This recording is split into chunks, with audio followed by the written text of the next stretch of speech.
If you're looking for the best beginner-friendly and free video editing software, then you have come to the right place. Yes, I'm talking about CapCut.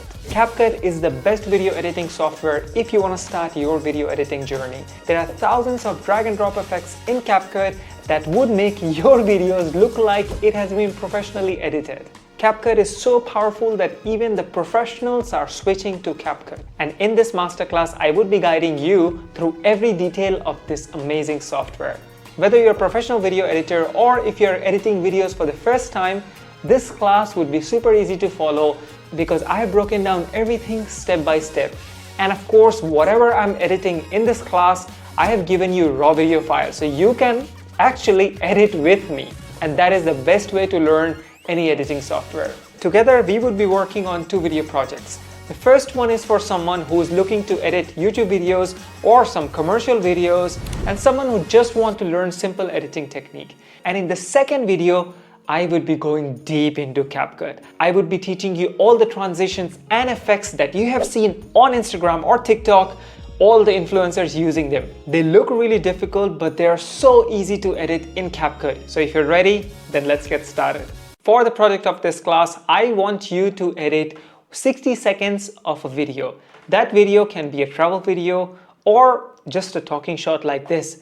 And you must use at least 5 video effects, what I'm teaching in this class. And of course, more information about the class project is in the description. So first off, let's open up CapCut. So I'm hoping that you have installed CapCut, so you just go to their website and install it. There is a free version, and if you want to have a paid version later down the line, then you can opt for that too. I have had the paid version because I just love this software so much that I was like, yeah, it's a good investment. It's super cheap as compared to what other softwares are of this caliber. So let's go and start using CapCut. So if you open CapCut, this is how it opens. These are all my previous projects, which is not really important now. The only thing what you need to do is, it's really straightforward. That's the good part about this software, is everything is just so easy to understand. So I have just pressed on create project and the project opens. So I'm just gonna make it full screen. And the first thing what I'm gonna be doing is I'm gonna be changing the settings of this class project. So to change the settings, what I would be doing is I'm going here on the right hand corner, because here, if you see here, the name of the project is 3252. So we can also change it to CapCut class, and that is the name of the project. And aspect ratio is the original. Aspect ratio is how the project is aligned. So is it like horizontal project or is it vertical project? So we would be keeping it original, which means that it's gonna copy the aspect ratio of the videos what we're gonna be using.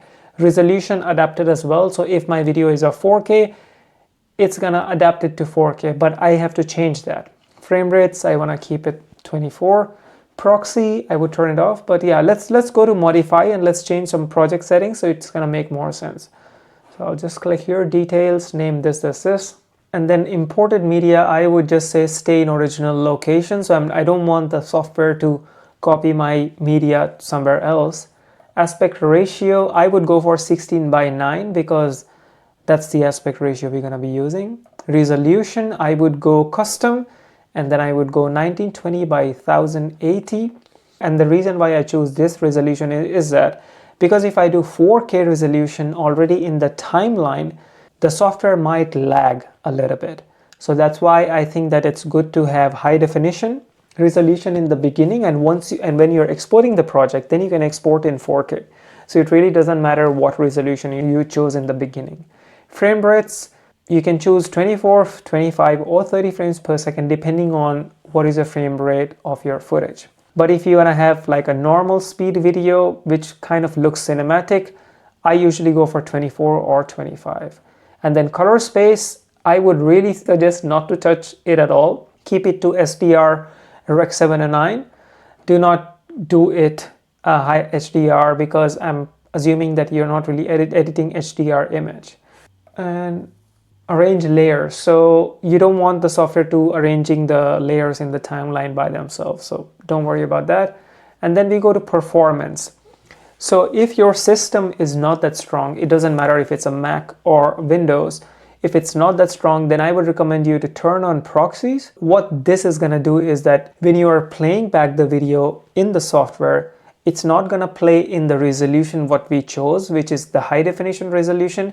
It can play in 540 or 720. So 540 is half of the size of the high definition resolution, and which means that it's going to show you, it's going to play back in half of the quality, and that would help the software to play smoothly. Because if you don't have a powerful system, it's recommended to use the playback in lower resolutions, and when you export, then you can export in high resolution, that doesn't matter.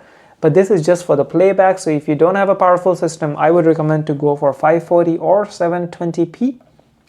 But I would just keep it to normal, because in the past with my M1 Mac, it's playing super smooth, so I wouldn't change anything. So let's just do save. So these were some really general, really basic project settings. And now I would be giving you a general information about this entire workspace, which is really straightforward. So let's start from this left-hand corner. So the first thing what you see is auto-saved 15:5:30. So it is currently 3 o'clock. And that's a good part about this software, is that it really auto-saves in real time. So if your computer crashes or if something goes wrong, you would have recently saved file open up when you open CapCut again. So it really saves everything in real time. So you really don't have to worry about pressing Control S or Command S to save it all the time. Even though I'm used to it, because I have also used other softwares where I have to keep saving it, but in CapCut that's not a problem. So that's why this auto-saved is here. And the first thing what we see is import. So device, import.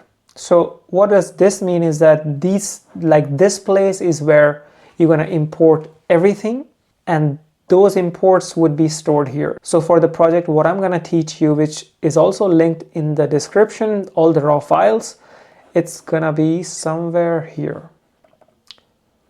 CapCut resource. So it would be in this structure. I'm sure I might add a little bit more folders, but you have to go in raw footage, and I would import A-roll video 1, and I would import A-roll video 1, B-roll video 1, and music. So what you can do is just drag and drop. So I have 2 screens, so that's why I've dragged it on the other one, and then I'm just dragging and dropping here in the import box. So what this would do is that this would literally replicate all the folders structure, how the folder structure is, of the same format as how it was on your computer. So there is one music, there is some A-roll. A-roll means just normal talking shot, what we are doing now, and B-roll means the thing what comes on top of the shots what I'm talking. I'll explain you, so don't worry about that. So this is where all the imported media is stored from your system. And then if you go to spaces, so here we can also put some files which can be on the cloud. So if you open CapCut from a different system, you would still have the clips or the audio here. And then stock materials, I will just increase this. So stock material will give you unlimited stock footage. So if I just have to say press rows, that's gonna give you so many, like just unlimited amount of rows footage. If you're gonna do, say, horse. I don't know why I came up with rose and horse, but yeah. So you see, you really don't have to go out and film if you don't have a B-roll. Just type it here, and CapCut would give you all the stock footage. So if I just do graphs and charts, you see, and to install it in your computer, what you can do, you see, you also need to use this, you also need to be connected to the internet, because it is on the CapCut's cloud. So if I press this, then it kind of downloads it super quickly. And if you want to use it in your computer, you just drag it on the timeline. But I would show you all these things later. So that is stock material. And in this material, you can go to background if you want a background layer. If you want to go to green screen, that's green screen, intro, outro, you know.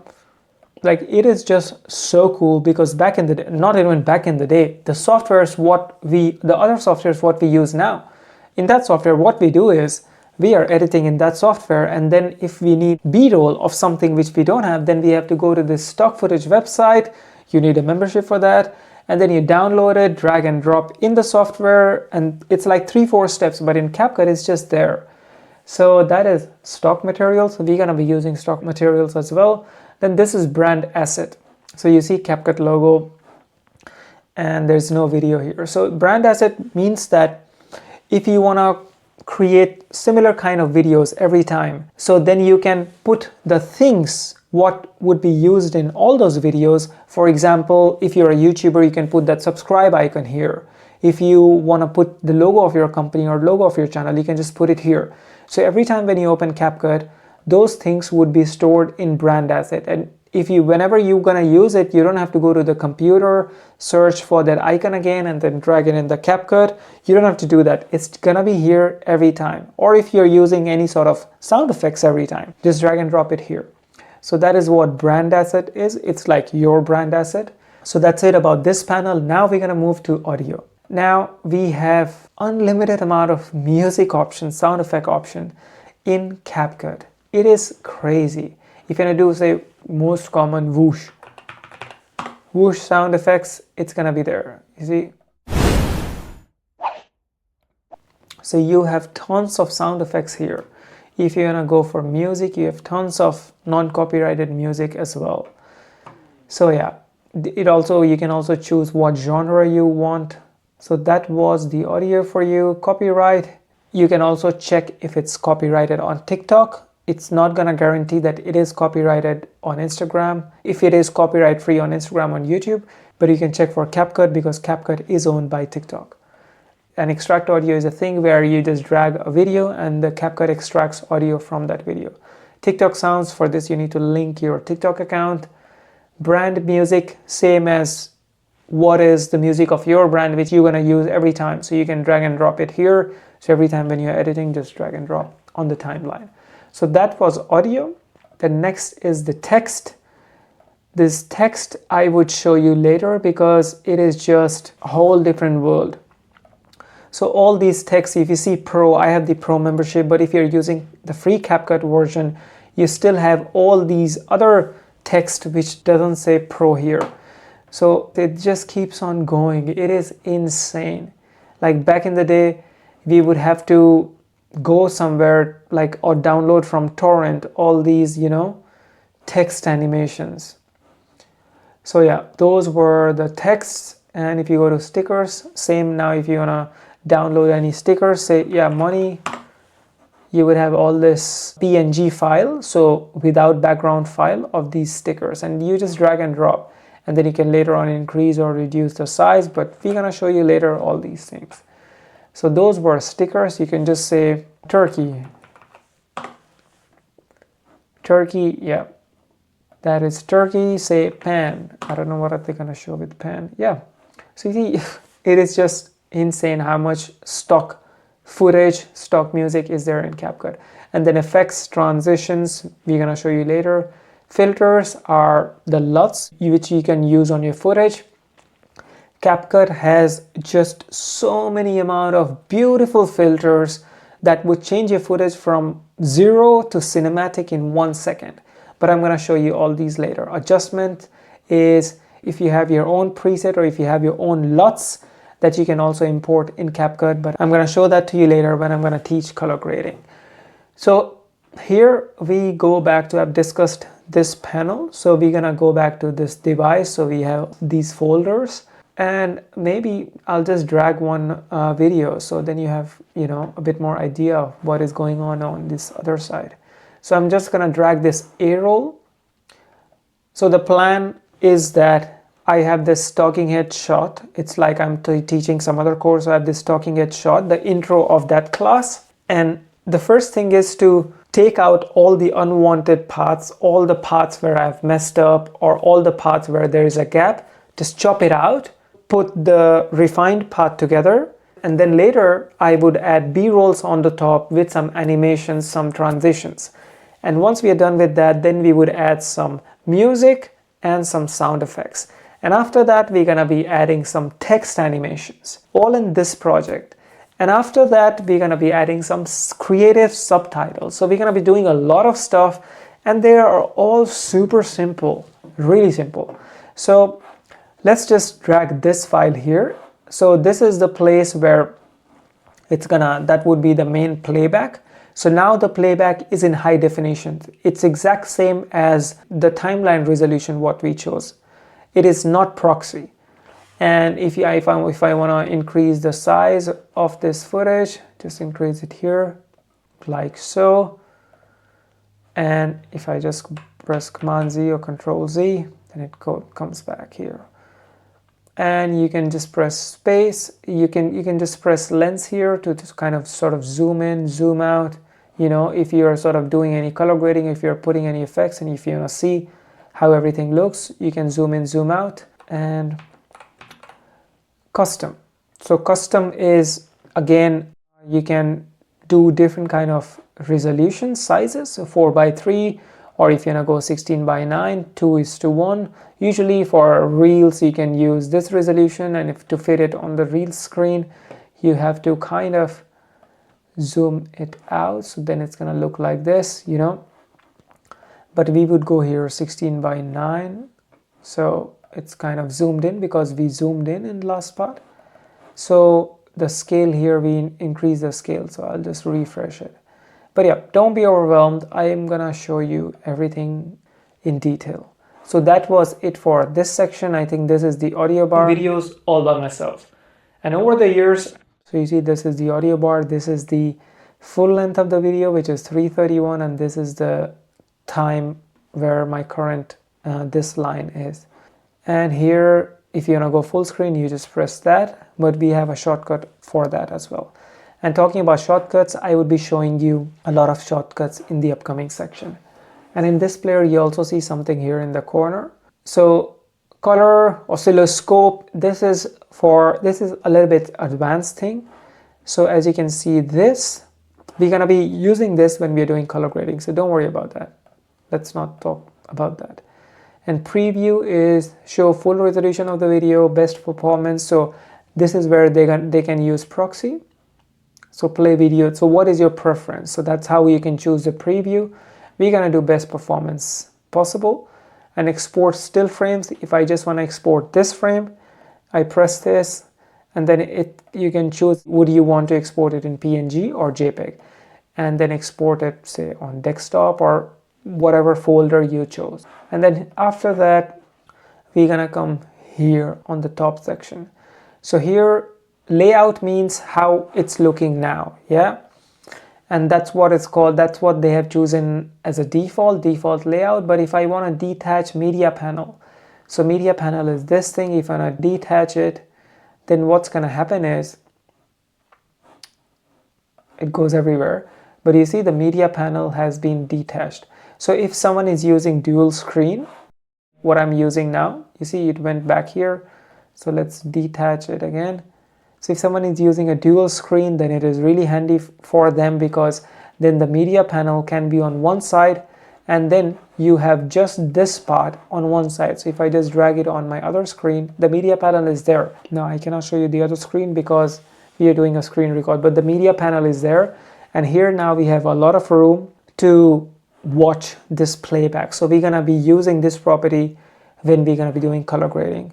So I'll just drag back the media panel, and then I would just go restore. So it kind of restores here. And similarly, you can detach everything.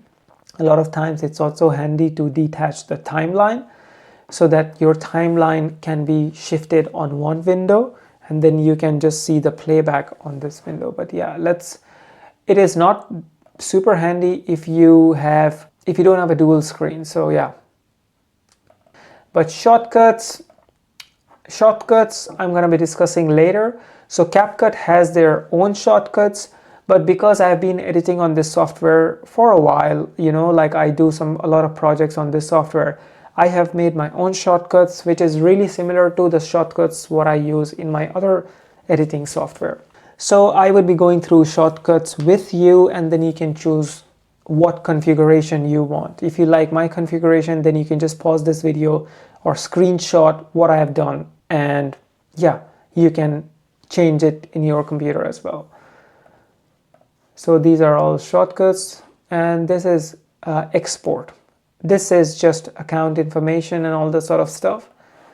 And export is if you want to export the video straight away, you can just press export and it's going to export it. We'll go through the best export settings later. And now this panel, this is also one of the most important panels of CapCut. So here there's video, it's really straightforward. There's scale, so I can just I can just zoom in, zoom out. I'll undo that. You can change the position. So if you go up here, you can change the, if you go like this, you see the value of this is changing. If I go here, the value changes. Rotation, you can rotate it. It's really straightforward. And this is the positioning of the image. So say, for example, if I zoomed in this image, and I'm not sure if it's in the middle or not. So then I would just press this, and that's gonna bring not me, but the entire image to the middle. If you're gonna go on the side, then it goes this side. If you're gonna make sure that the top is here, that's where the top is, you see. If I wanna make sure that the bottom I can see, that's the bottom. So, and if I wanna make sure that the middle line is in the middle, then I press this. So this is not the most important thing, but yeah, if you we would be using it later, so don't worry about that. So I'm just gonna scale it down to 100. And uniform scale means that if you turn it off, then you can change the height and the width independently, but we're not going to do that. We just leave it to uniform scale. And then blend, how you want to blend it. So if you want to change the opacity of this, then you can change the opacity. But all these, a lot of things, it's not that efficient if I explain you now and then I have to explain you again when I'm actually editing the project. So it's better to just have an idea that these things exist here, and then let's move on to the next tab, because otherwise you're just going to waste a lot of time learning the same thing twice. So this is where you can do a lot of changes in this video. And then remove background, we're going to show you later. Mask, we're going to show you later. Retouching, retouch is, most of the properties of retouching is in Pro version. So if I want to sort of change my face, or if I want to smoothen my face, if you want to put smile lines, bright eyes, dark circles, like you can do all this sort of weird stuff in retouching, but most of them is in Pro version. Audio, okay, now let's go to the video. Video, you can change the volume up and down. It goes in plus and minus decibels, fade in, fade out. We're going to be showing you. So this is where you can change the audio of the video. So I'm going to show this to you later. Speed, you can change the speed of the video. Animation, animation is, you can animate certain things. If I want to animate this thing, say pop in, so you see, just with one click, there's an animation.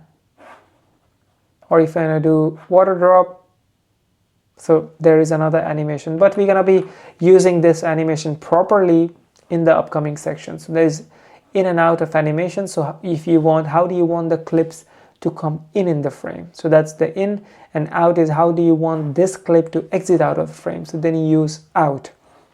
Combo is, it can come in and come out with the same effect. And then adjustment is where you do some sort of color grading. So I'm going to be showing you a full-on color grading tutorial in the upcoming section. So don't worry about that. And here there is a timeline. So I think it's easier to explain timeline when I'm actually editing the projects. But yeah, for now, this is the overview of CapCut, and it's really straightforward. What do you think? I think it's really straightforward. And yeah, I think we should move on to the next section when I'm going to show you everything about this timeline, because that is also really important, because that's where you're going to be mixing everything. That's where you're going to be cooking mostly. So yeah, let's show you how the timeline works. So here in this section, I'm going to be showing you timeline and basic cutting and trimming the clips. So this is the timeline and this is my clip.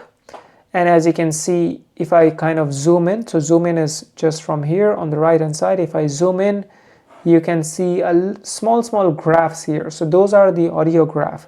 So what I do personally is that I kind of separate the audio, because that's how I also work in other software. So I kind of extract the audio. So the audio is separate, the video is separate. And then what I do is that I kind of group them together. So if I move this thing, the audio also moves. Yep. And now I'm gonna zoom out. So here, why I chose this method is because now I can see these graphs. So if I just zoom in here, you can see these audio graphs, which is not really visible when the audio is hidden in the video. So yeah, let's start from here. So here in this corner, you see this arrow. This arrow also has a shortcut. It might be different in your CapCut because I have chosen this shortcut to be V because that's how I'm used to be editing. And then split is B. So what this thing does is that, so you see now there is an arrow. If I go here, there is an arrow, yeah?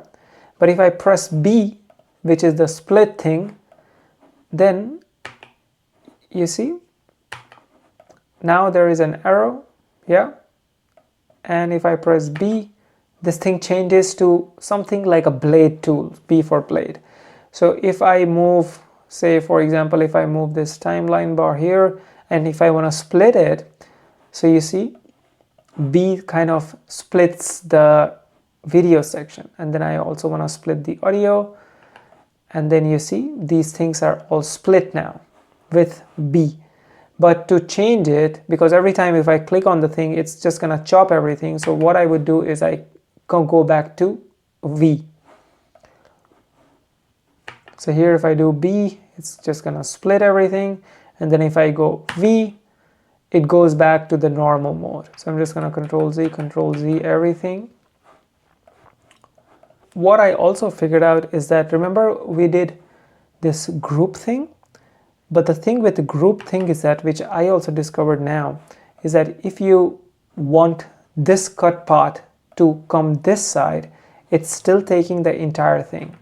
So what are we gonna do? We're gonna just ungroup everything. So now these files are independent, these files are independent. So yeah, that was the blade tool. Then select leftward, that is from the upper bracket. So select leftward. So if I go here and if I press the upper bracket, this, and now if I just click anywhere, it's gonna select everything which is on the left hand side. But if I choose the other bracket and if I just click here, it's gonna select everything which is on this side of the timeline. So that is really handy if you have a lot of files, because otherwise what are you gonna do? You have to select the entire timeline and then move them this side. And with this shortcut, you can just move it like this. Yep. So we're just gonna go Control Z, keep our A roll intact. So yeah, those were these 4 options, which is really handy. And this is undo, which is quite straightforward. And this is really interesting. So you see this tool here. So what this does is that this is like a split tool. So the blade would kind of give you the option that you come here and then you click on the clip to cut it. But with this split tool, what do? You go sort of here and then you click here and then it splits. And there is a shortcut for that. So here, if you just move your mouse here, it's going to show you what is the key to splitting. And I cannot see it because I have this cursor thing on, the yellow thing. But if you go here, it's going to show you which button is for splitting. For me, I have chosen C. So if I just put my timeline here and if I press C, it's going to split this thing. If I go here and if I press this, then it's going to split the audio. And if I press both of the clips, the audio and the video, and if I press C again, it's going to split both. So you see, you can work simultaneously with the mouse and the keyboard. And this is another tool. See, now it's showing split C. And this is another tool which is delete left. So how this is helpful is that I'm sure there would be a different shortcut for you as well. And how to change the shortcuts, I'm just going to show you really soon.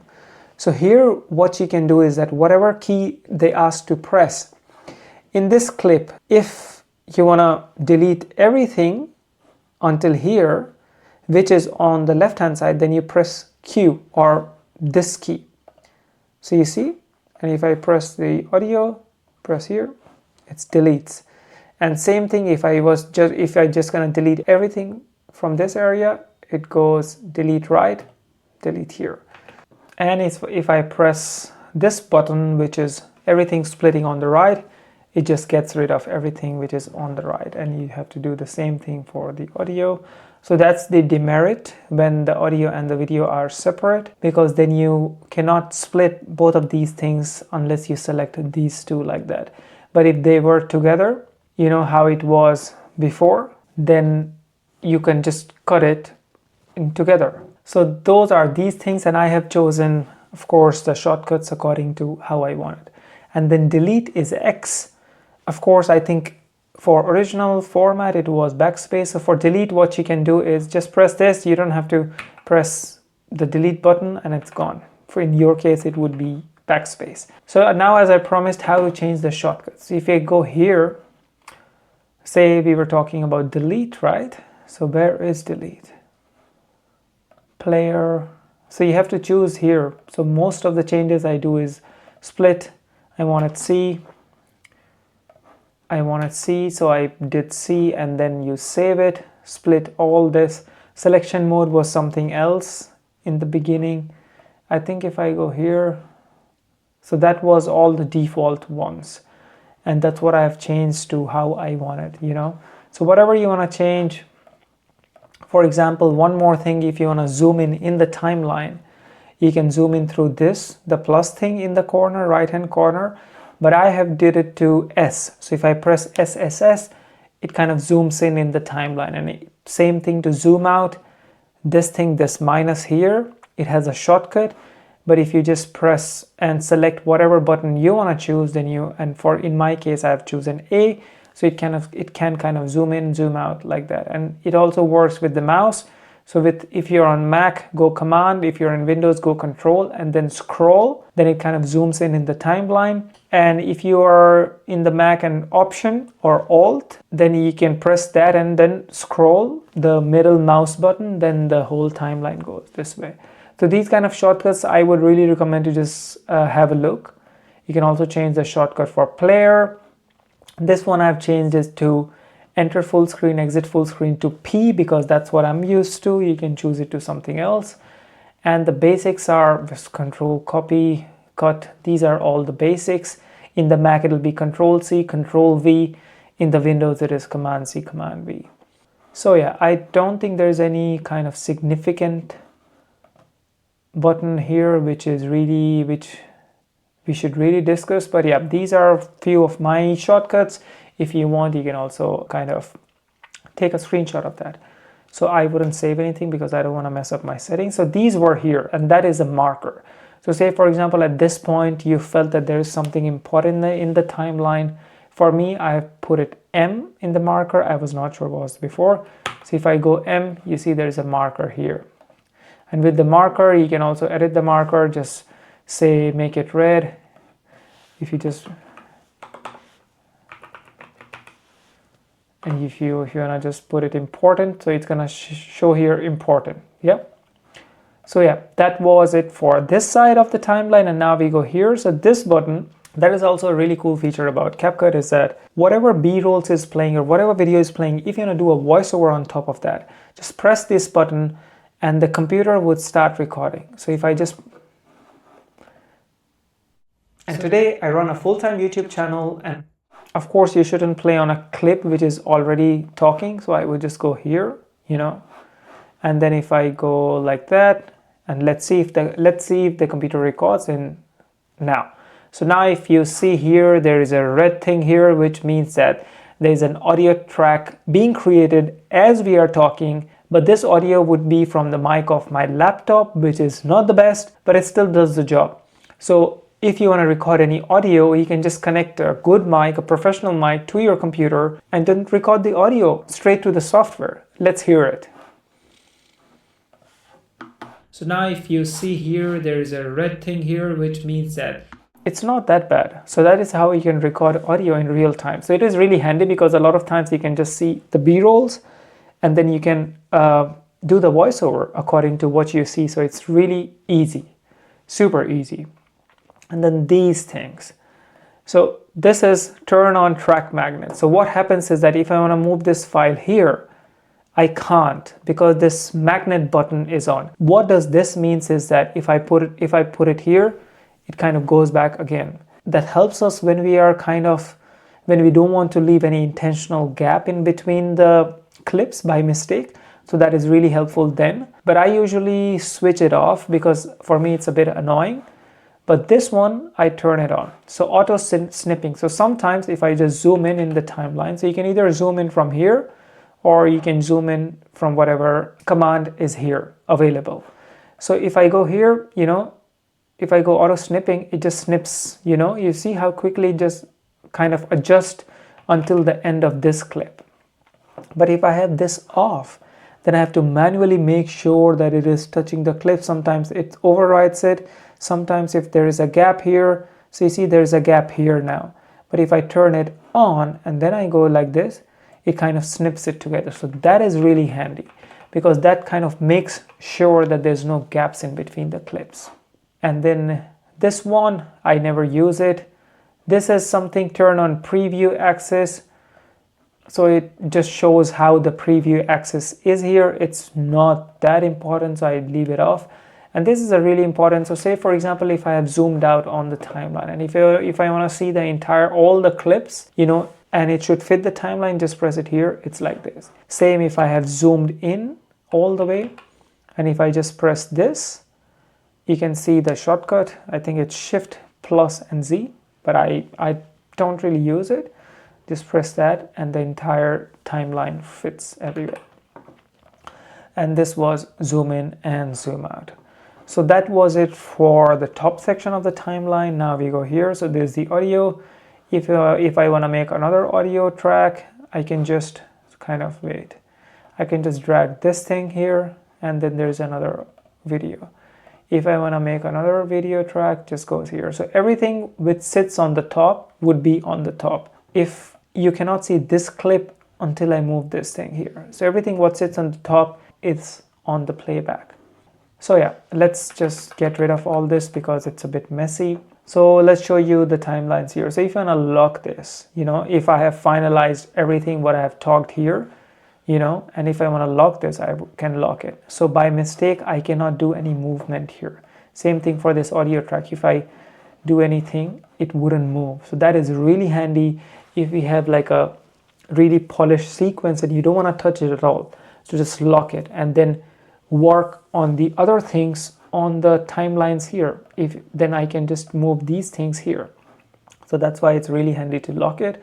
And this I thing is to hide the track. If I don't want to see the track, say for example, if this thing is on top of this clip, but I want to see this clip and just hide this momentarily, and I just hide it and then I see the clip which is at the bottom. So that is really handy, in some cases. And then you can also mute the clip. So you can mute this entire track, but there's no audio on this track, so that wouldn't work. But you can mute it here. This was a little bit of introduction to the timeline. But now what we're gonna do, we have this. Wait, I'll delete everything. Let's go to import all. So now we have this entire long clip, and where I have sort of filmed an introduction of a course, and I've done a lot of mistakes. There is a lot of gaps. I've repeated a lot of times. So I have to really crop out the polished version. So that's what I'm gonna do with you. So if you wanna edit with me, just go in the description below in the resource section and you can download all these video files. And I think it's really handy to edit together so that you can learn better. So what are we gonna do in the next section is just chop everything out, and that's what I'm gonna show you in the easiest possible way, and then we'll go from there. So let's move on to the next section. So in this section, we're gonna be actually chopping down all the unwanted material that I discussed before, and we're just gonna make the finished version of this A-roll. So whatever audio and whatever video clips that I need, I would be putting it here. So let's start. So if I just zoom in the timeline, usually the clips, they look like this, If I zoom in, so I'm zooming in with S, and if you see here, I have chosen it as S, but it could be something else for you. So I would really recommend to just make the shortcut as S and A. So S can be, if you press S, it kind of zooms in. If you press A, it kind of zooms out. So if I zoom in, you can see that the audio tracks, they like you barely see them. And usually most of the cut, what I do is based on the audio track. So what I'm gonna do here is I would be just extracting the audio. So if I extract the audio, it comes here just under the video file. And from here, I can actually see where are the pauses. If I want to start from here, then I start from here. If I want to start from here, then I can cut from here. So let's see what I have said in the video. And according to that, I can cut it out, cut the unwanted part out. And I'm going to show you in the easiest possible way using shortcuts. So let's see what I'm saying here. So we're going to be doing again for the hunt. So you see in this section, I can already see that there's not much happening. So I would start from here. There's nothing more painful. So here we go. There's nothing more painful than having this amazing video idea, but you don't have, there's nothing more painful. So you see from the audio clips, I can already see that this section is not really usable, but I would listen further because I think I've taken a lot of retakes. So let's just listen first, and then you can keep an eye on the sound bar that from which part to which part is actually usable. There's nothing more painful than having this amazing video idea, but you do not have anyone to film you. Your friends are too busy. Yeah, so I can now tell that this part is not usable. So what I'm going to do here is I would select both of this, audio and video. Then I can go here. So delete left. So everything from here towards the left would be deleted, or I have chosen the shortcut Q, but it would be something else for you. So I would not even go here. I would just press Q, and that already kind of gets rid of the unwanted part. And you see, if I delete this, I want the clip to shift this side. And to do that, I have to turn on the main track magnet. So you see, it just goes this side. And then I would also do this. So then we kind of have to drag the audio file because that is only sort of bringing the video file. And that's the demerit of extracting the audio. But if you would have done them together, the audio and video, then they would just move in one go. But yeah. There's nothing more painful than having this amazing video idea, but you do not have anyone to film you. Your friends are too busy, or worst, they are not interested. Trust me, I have been, trust me. So you see, until here, I think that's a good part. So what I'm going to do now is that I would put a trim there so that I don't have to touch this part. So to put a trim there, what you can do is to put a split, so you can use the split tool. So you can either press this and that would put a split in between, but I would undo it, or you can use the shortcut, whatever shortcut is there in CapCut, but I would be using C. So if I'm just here, press C, and that already trims it. Why I'm trimming it now, I'll show you in a bit. Trust me, I have been, trust me, I started my filmmaking. Trust me, I have been there. So I think this part is usable. So you see from here, I have to chop everything on the left, but I just want it to be chopped until here. That's why I put a trim. But if I didn't put the trim in between, and now if I chop left, the whole thing is gone, you know? So that's why I had to put a little trim here, you know? Trust me, I have been there. And now just chop everything on the left. So you see, the video goes, but the audio not. So I just have to leave it here. Interested. Trust me, I have been there. And until like here, you see there's a bit of gap. So I would already split it and then just here from there. I started my filmmaking journey 7 years back. And at that time, it was not that cool to film yourself. So I know that this gap I can just get rid of. So I'll press Q and then just move it this way. Just move it here. Journey 7 years back. And at that time, to film yourself. So as I'm finalizing that, okay, this part is really usable, I'm sort of putting a split. At that time, it was not that cool to film yourself. So naturally, I started my filmmaking journey 7 years back. And at that time, it was not that cool to... Okay, so I think that this part is not the best. So what I'm going to do is that now I'm going to chop on the right. So I would just go this and then W. So everything on the right has been chopped off.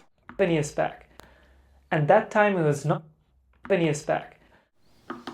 And I can see that there is a bit of a gap here. So I would close that gap.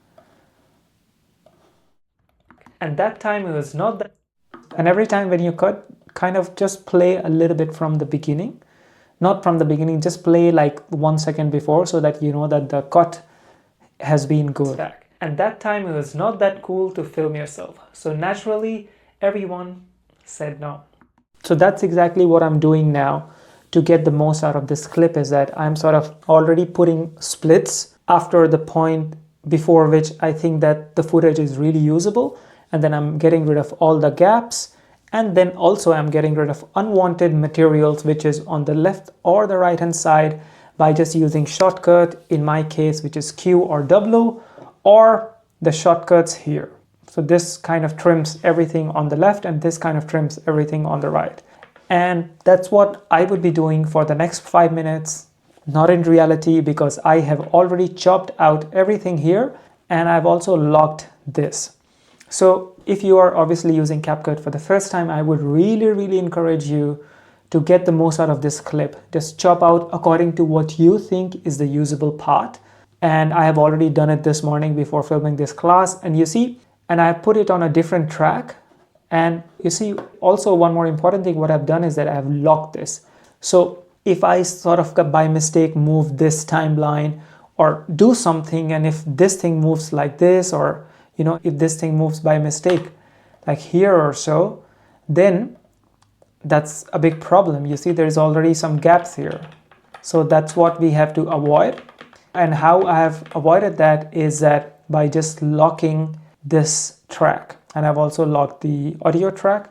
But now what I'm gonna do, I'm just gonna delete it, unlock the tracks, and then I would just move this in the beginning.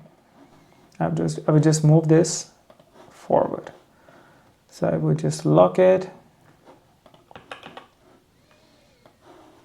move it all the way to the front, and then I would also bring the audio and then move it all the way to the bottom. And this is how it looks now. There's nothing more painful than having this amazing video idea, but you do not have anyone to film you. Your friends are too busy, or worst, they are not interested. So yeah, this is how you can trim everything. And of course, try to get used to using shortcuts. Of course, it's gonna take a bit of time for you to get used to whatever keys you have chosen. But then later, if you practice a lot, you would reach to a point where you don't even have to look at the keyboard and just press the buttons and everything is super set. So your right hand is working with the mouse and left hand is working on the keyboard. So yeah, that's why I am really encouraging you to practice this by yourself so that, you know, you kind of get used to the software. So now in this clip, you might have seen that a lot of times I'm looking at my laptop, and then very few times I'm looking in the screen. And when I'm looking at the laptop, at that point, I want to put some B-rolls on the top. So that is the main job of B-roll, is that whatever you are talking about, you show the audience. So I have a lot of B-roll, so I want to put some nice, beautiful clips of me filming myself so that I can also show the people that I can actually film better videos by myself, because this intro is from a class which is how to film yourself. So that's how I want to show it. And the first clip, what I want to put is this one. So what happens now is that if I play this clip, if you see here, if you can zoom in and see here on this clip, if I go, there is a little line, yeah? And this line is showing me where the clip is being played in the entire video, because this video is for 1 minute and 11 seconds and I just want like maybe 2 seconds. So I think this part looks nice. So here what I'm gonna do, I'm not gonna drag the entire clip and then cut it from here. I can do that, you know, but the easier way is that I can just see, maybe I wanna use this part. So what I'm gonna do here, really pay attention, I'm gonna press I. So you see, it has let the other part out of this blue rectangle. And then if I go here and then I'm gonna press O. So what these are doing is that putting an input point in the raw clip and an output point in the raw clip. And it is kind of extracting just 3 seconds out of this 1 minute and 11 seconds video. So I can either press plus, but if I press plus, it's gonna bring that video in the main track, but I want it to be on the top of this clip. So say this is the little section we have chosen, yeah? So what I'm gonna do, I'm gonna bring my mouse here, just drag it on top of the video clip. And you see if I just drag it here, then that clip is on the top of my talking head. And if I wanna see my talking head, I can just go hide track and that would show the clip which is underneath that. There's nothing more painful than having this. So I think I just want this clip until here. Say maybe first 2.5 seconds or maybe just 2 seconds because it's an intro and I want like snappy clips going one after other. And you can see the seconds here. So just for 2 seconds, I want to put it here. So to delete everything on the right hand side, I'm just going to press W. So you see, there's nothing more painful than having this amazing video. And now I want to put some other clip. So the other clip, what I can choose is maybe this one. This looks like an impressive clip. So I'm just kind of dragging it along the timeline and maybe I want this part. So I'm just going to play. And then, so I pressed I here and then at this point I will press O. And then I'm going to drag it here as well. Painful than having this amazing video idea. So yeah, that's how you can put a B-roll on a talking head shot. And I'm gonna be doing this for the next 5 minutes. And that's how you can do it too. So you can put any B-roll you want. I have provided a tons of B-rolls, you know. So maybe I wanna put it here. It's a bit of a dramatic scene, but yeah. So I have put it here. So I'm gonna drag it, drop it here. So even if like you say, I remember I was saying that you press plus. So even if you press plus, it drops here. You can just bring it up. So this timeline would recover itself. So maybe what I can also do is that press lock this because I don't want to do any movement on this part yet. There's nothing more painful than having this amazing video idea, but you do not have anyone to film. And I'm gonna play another video sequence and then I'll press O. And you see now that I have locked the main track, now all the clips, if I press plus, it's coming on the top track. I want to film you. Your friends are too busy or worst. So you can choose any B-rolls you want. So that's the next task, that from this clip, every time when I'm looking at the laptop, you have to drag any B-rolls from the top. And whenever I'm talking to the camera, just let that part be as it is. So yeah, really practice dragging B-rolls as well, because that's literally what video editing is. You have an A roll and then you put B-rolls on the top. I will be doing that for the next 5 minutes. I would kind of fast forward this video. And once I'm done, I'll get back to you. And one quick tip I can show you what I mean is that you see this, like a lot of videos, they have audio. So for example, if I'm dragging this clip on the timeline, so you see there's audio in this clip, you know, and I don't want the audio to be played. So what I'm gonna do, press right click, extract audio. So the audio splits, you know, from this video file, and then I can just delete the audio. And to delete something, you can either go here, or you can choose whatever shortcut CapCut has. So for me, it's X. You can choose whatever CapCut provides, or you can choose what you have selected. So I would just delete that and then let the B-roll play. I started filming videos all about. So yeah. Now, yeah, let's go back to editing the B-rolls. So here we are. Here I have done all the B-rolls on the top of the A rolls, and I can show you. And then I can also give some tips meanwhile. So I'm sure you are following this as well. You also drag some B-rolls, but yeah, let's go. There's nothing more painful than having this amazing video idea, but you do not have anyone to film you. Your friends are too busy, or worst, they are not interested. Trust me, I have been there.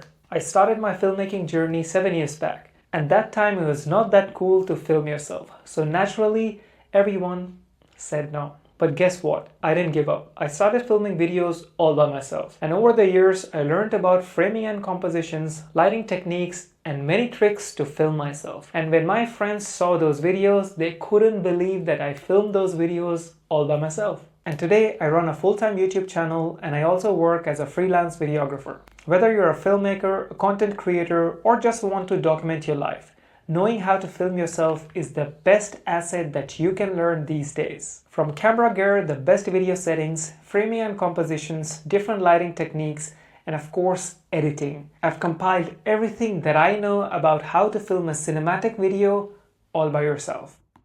I think it looks pretty good.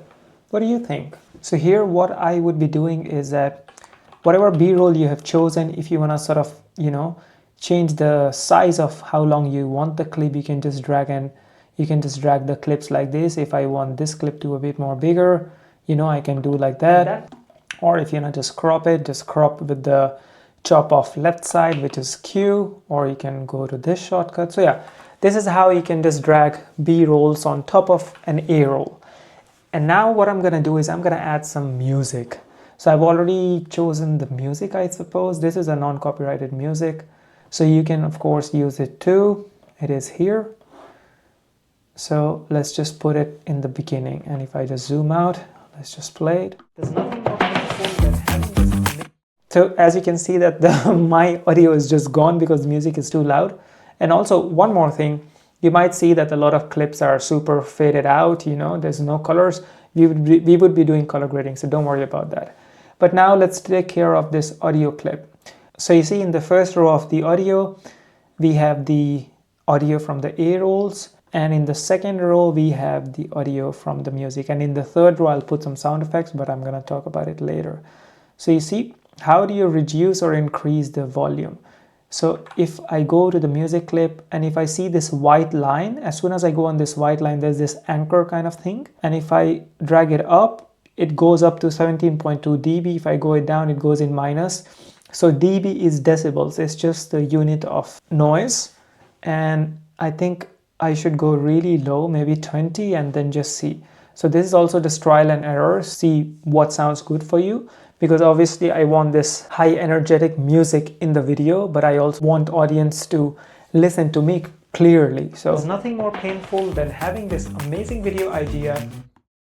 I still think it's a bit too, bit too loud, the audio, so I'm gonna go with 25. There's nothing more painful than having this amazing video idea, but you do not have anyone to film you.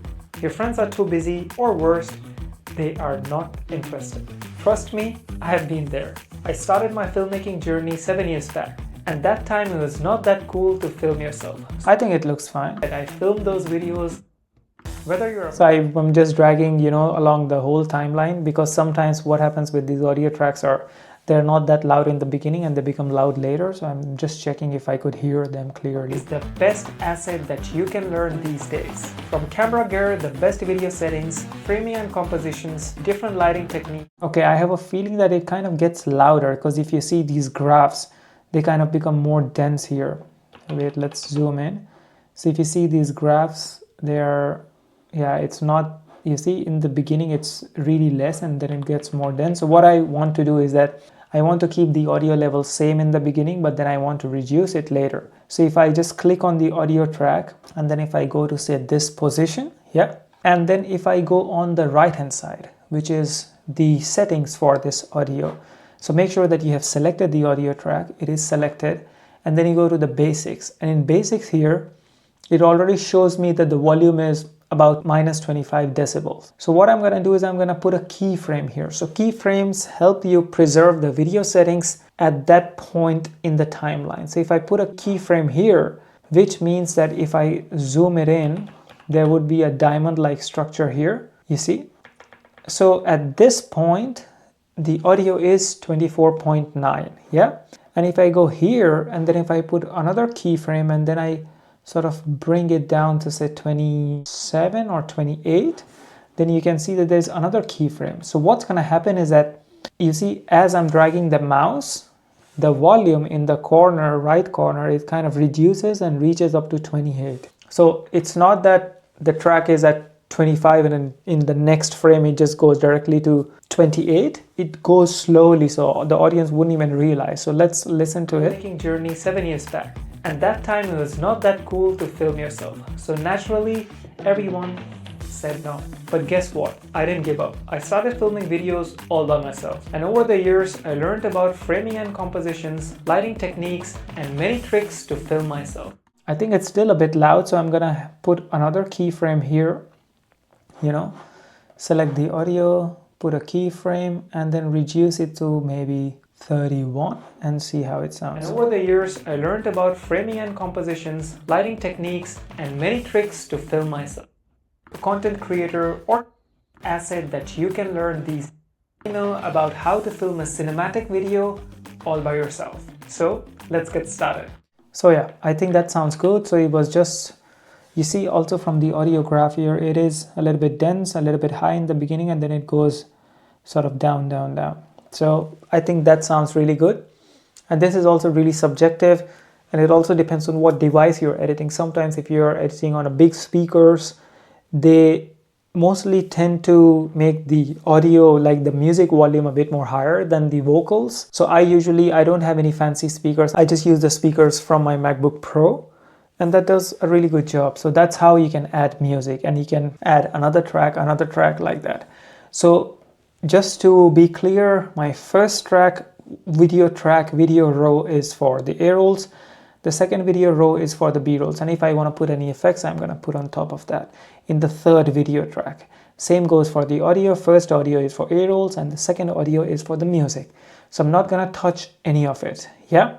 And you see, we did the keyframing for the audio, and now I also want to show you the keyframes for the video. So let's check a video part here. Knowing how to film yourself is the best asset that you can learn these days. So here what I want to do is that you might have seen in a lot of movies or any videos that the video kind of slowly zooms in on the subject's face. So that's what I want to do as well. And the reason why I'm choosing that effect is that because I want the audience to focus more when I'm saying something here. So here my goal is to kind of zoom in the image. So if I go here on transform, and if I just put add keyframe, so my video clip is at 100% here. Yeah. And it would remain 100% before this keyframe. And if I go until the end, I can just press the arrow key here. Here I want this to go maybe 110, or maybe it's too much. I don't know, we have to check. So here you can see there's another diamond here, and there was a diamond here. So let's play, and then you would see a gradual zoom in. Creator or just want to document your life. Knowing how to film yourself is the best asset that you can learn these days. From camera gear, so you see, it looks so cool when you're zooming in. So that's what I would recommend as well. And I also see here that this clip, it's kind of a little bit jittery. Freelance videographer. Well, you see there's a little bit of shake. So what I'm gonna do, click on this clip, and then you go stabilize. Stabilize is also in free version. And there's different options. One is minimum cut, so the minimum crop in the image. I want to do most stable just to see that how it looks. Freelance videographer. Whether you're... No, I think it's too much crop. Let's go minimum crop because I also want people to see the drone and still stabilize. So let's go and check. Freelance videographer. So you see, before the stabilization, there was a little jitter. I don't know if you can see it. Freelance video. You see there was a little jitter, like it was shot on a gimbal, so the gimbal moved a little bit. But if I go stabilize and go minimum cut, because what happens is every time footage is stabilized, the software kind of zooms in, crops in the image, and I don't want too much crop in. So that's when I'm using minimum cut, and it still does a decent job. I think now the jitter is gone. Freelance videographer. Whether you're a filmmaker, a content creator, or just... I think that looks great. So of course, we have learned how to chop and trim the clips, how to add B-rolls, how to add musics, how to use keyframing, the basic concept of keyframing. Now it's time to use some transitions, some effects, some sound effects, some video effects. So that's gonna be in the next section. Let's start with transitions. I think CapCut is the software in which transitions are the easiest thing ever. I remember back in the day, you have to go to some random dodgy website where you have to download this transition pack, or if you want to make your own transition, you have to buy it from somewhere. And here in CapCut, it's all free. Crazy. So transitions are something which are this mini video effect, which you can place between two clips. So if you see the gap here, now there is just a jump cut. And having this amazing video from one clip to another. But if you want to put any effect in between, that is called transitions. So transitions are just on the left-hand side.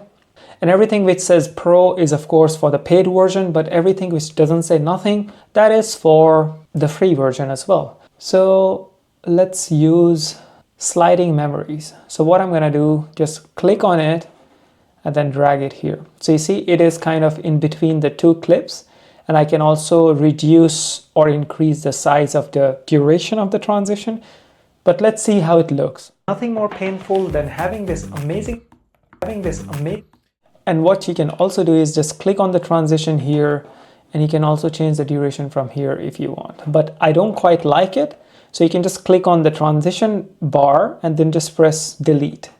And now I want to try something else. Maybe the vertical blur. I don't want to do something crazy because it's not, it is just a normal intro of a class. I don't want to go super overboard. There's nothing more painful than having this amazing video idea, but that looks fine. There's nothing more painful than having this amazing. And what I can do now with this transition is that I can add some sound effects. So let's go here, because you see, there's nothing more painful than having this amazing. So there's like a whoosh or something like that, that can look nice. So either with the audio, what I can do is go to whoosh and let's search if they have nice whooshes.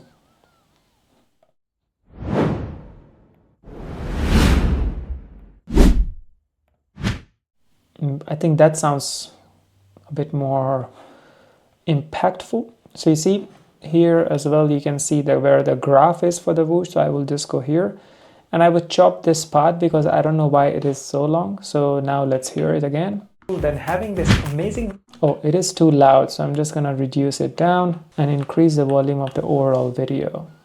There's nothing more painful than having this amazing video idea, and I think I can put another transition here because the music is super powerful. So let's add another transition, and now maybe we can go split. So this is how it kind of splits. And there's different types of transition: glitch, distortion, slide. It is just insane how many transition it is there, and it can almost become super overwhelming. And also I don't want to make it cheesy at the same time. I would maybe go with something a bit more neutral, some whoosh effect, you know, idea, but you do. I want to make it a little bit smaller, but you do not. Maybe something else, some other sound effects. So I also have put some sound effects in the, in the raw folders. So maybe another whoosh, I think. Let's see. Yeah, that looks pretty promising. And just make sure that the graphs of the whoosh is kind of matching the duration of the transition, so it really looks like in a sync, but you do not have anyone to film you, your friend. And here what I can do is that I can use some glare. So I love the glares, and you can also search it here. Just do glare. This is like the most common transition ever. So I don't want it to be too big. And then I have a sound effect for this. So if I go in my audio, I think I can do this one. There's like a switch sound effect. So let's see how does that look. I'm just gonna reduce it. Your friends are too big. You see, in like what? 2 minutes, I've already put 3 transitions with sound effects. Let's watch it from the beginning. There's nothing more painful than having this amazing video idea, but you do not. And you know what I also want to do is that kind of give a little bit of dynamic movement. So what I want to do is I want to kind of slowly zoom in the images, because now they're a bit more static. The music is powerful, there's nice transitions. So I also want a little bit of movement in the frames. I do this technique a lot. Just put the keyframe here at 100 and then go here. And maybe, obviously I cannot see the clip because there's transition going on. So maybe just put 110, how we did before. And then do here as well. On this clip, put a keyframe, which is at 100, and then go 110. And I can do it here as well. So now you would see the difference. So these little things can add so much value to the video. Let's go 110. And also on this one, let's go 110. Now let's watch it. There's nothing more painful than having this amazing video idea, but you do not have anyone to film you. Your friends are too busy, or worse, they are not interested. Trust me, I have been there. And what I want to do here is that when they say, when I'm coming down here, you know, after this clip, I want to reveal myself maybe with this, the film light, right? So what I'm going to do, this I'm going to put it here. This is, of course, in the SFX folder. So here what is happening is, you see, I'm going like this, and then this fire kind of thing comes from here. So I'm just going to get rid of the left side because then it's just taking a lot of space. And then once it's out, I'm just gonna do it here. But now you're gonna say that it is overlapping the clip. I have a solution. So I've selected this clip and now I go to blend. And in the blend, this is, I'm sure you would say that I can just reduce the opacity and then it looks okay. But the thing is that as soon as I reduce the opacity, this black thing comes as well. So I'm gonna keep it 100%, you know, just to have this clip here. Then I'm going to go to mode, and then in default, I'm going to choose screen. So what screen does is that it gets rid of all the dark areas in the image. And now if I go frame by frame, you can see that the fire comes and it's kind of bringing the new clip. That's how it looks. Interested. Trust me. Trust me. Interested. Trust. And I think maybe some sound effect here. Let's go. Maybe whoosh. There's different kind of whooshes, which is really great. So I'm just gonna put the whoosh in the middle of this just when we are doing the transition, and let's hear it. Trust me. Maybe a little bit lower. So a lot of times when you're doing like sound effects or transitions, it shouldn't look like you have put it. Your audience shouldn't really see that, oh, there was a transition, oh, there's a whoosh. It should just flow in such a natural way that the people don't even realize that there is a transition. So let's check it out. There's nothing more painful than having this amazing video idea, but you do not have anyone to film you. Your friends are too busy, or worse, they are not interested. Trust me, I have been there. I started. Here what I can do when I say, trust me, I have been there. When I say I have been there, I can sort of zoom in to my face.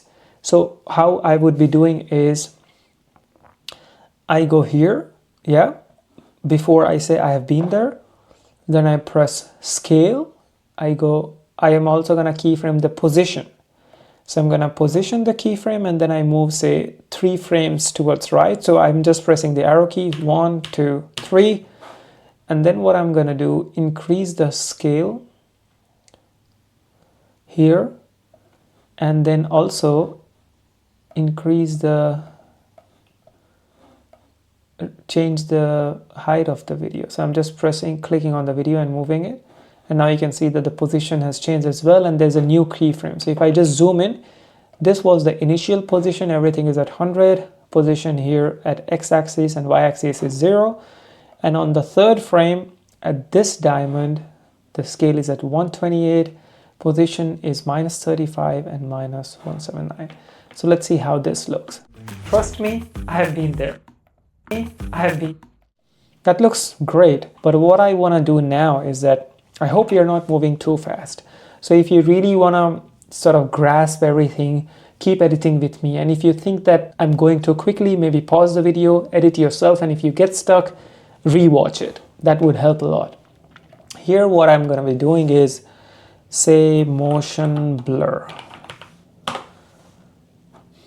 So I went to the effects and then I'm just pressing motion blur. So what I'm going to do here is that I would be dragging this video effect, it's free effect as well, and then put it on this video. And then what I'm going to do, you see this blue bar, so that is the motion blur effect, yeah? So I just want this motion blur effect just at the zoom position. So I would go here and then I press effects. Effects was motion blur. And how do you change it? I would reduce down this blue here and then go, because that was the place where the diamond was. So if I click on the video clip, the motion blur disappears, yeah? And you can see the diamond. But if I would just go here to this diamond, then I'll go here to effects, I have the motion blur. And if I do any edit in the motion blur, I have to go to this pencil. So I'm going to go to this pencil and then I want the motion blur to just be until the transition. So now let's see. Trust me, I have been, oh, that looks extremely bad. But what I'm going to do is go to motion blur, edit here, and the strength. So this is the strength of the zoom. So I want to kind of keep it in the middle. You know, it's not, I don't want it to be too crazy. I just want it to be like really be super minimal, yeah? So let's see how does that look. I have been, trust me, I have been, so there's just a little bit of motion blur.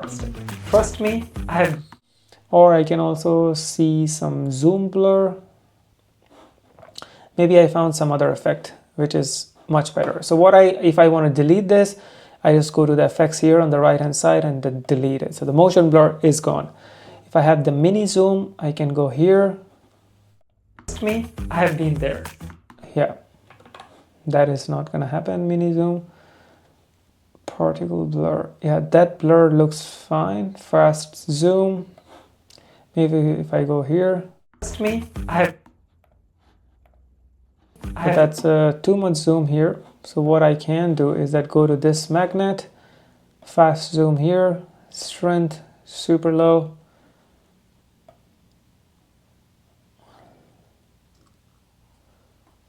Just keep it like this and reduce the zoom to here.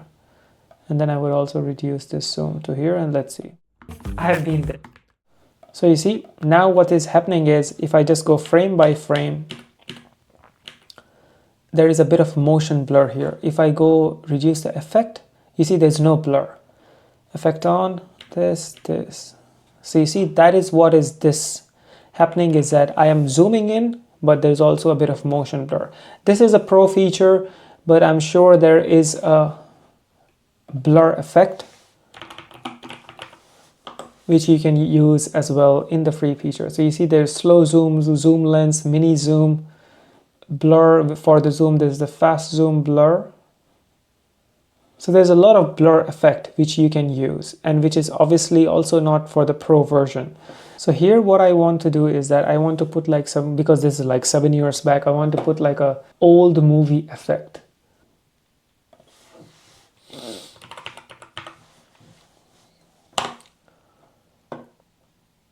So if I just go to the retro in video, then I can see that these effects are existing. So I can use these effects. Maybe I think this one looks nice. That gives a bit more dramatic feeling. So this effect, what you can do, it kind of falls over the video and that would stay here. So that is like another video clip on this video, another video effect clip. So that is the film frame. So that kind of gives like a nostalgic look. My filmmaking journey 7 years back. And that time,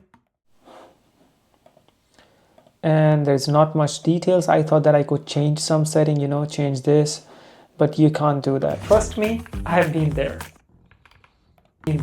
I started my filmmaking journey 7 years back, and that time it was not that cool to film yourself. So naturally, everyone said no. So here what I want to do is that when you say everyone said no, I want it to be complete silence. So what I'm going to do, just pressed here, I went to this audio track, selected this and splitted it out. And here what I'm going to do, split it again, because obviously I want the audio to start from here. So I would just delete that. Naturally, everyone said no.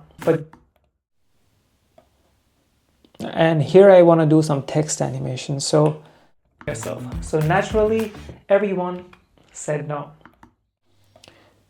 When they say said no, I want to do some nice text animation. So I hope you are catching up until this far. And now we have just edited the 20 seconds.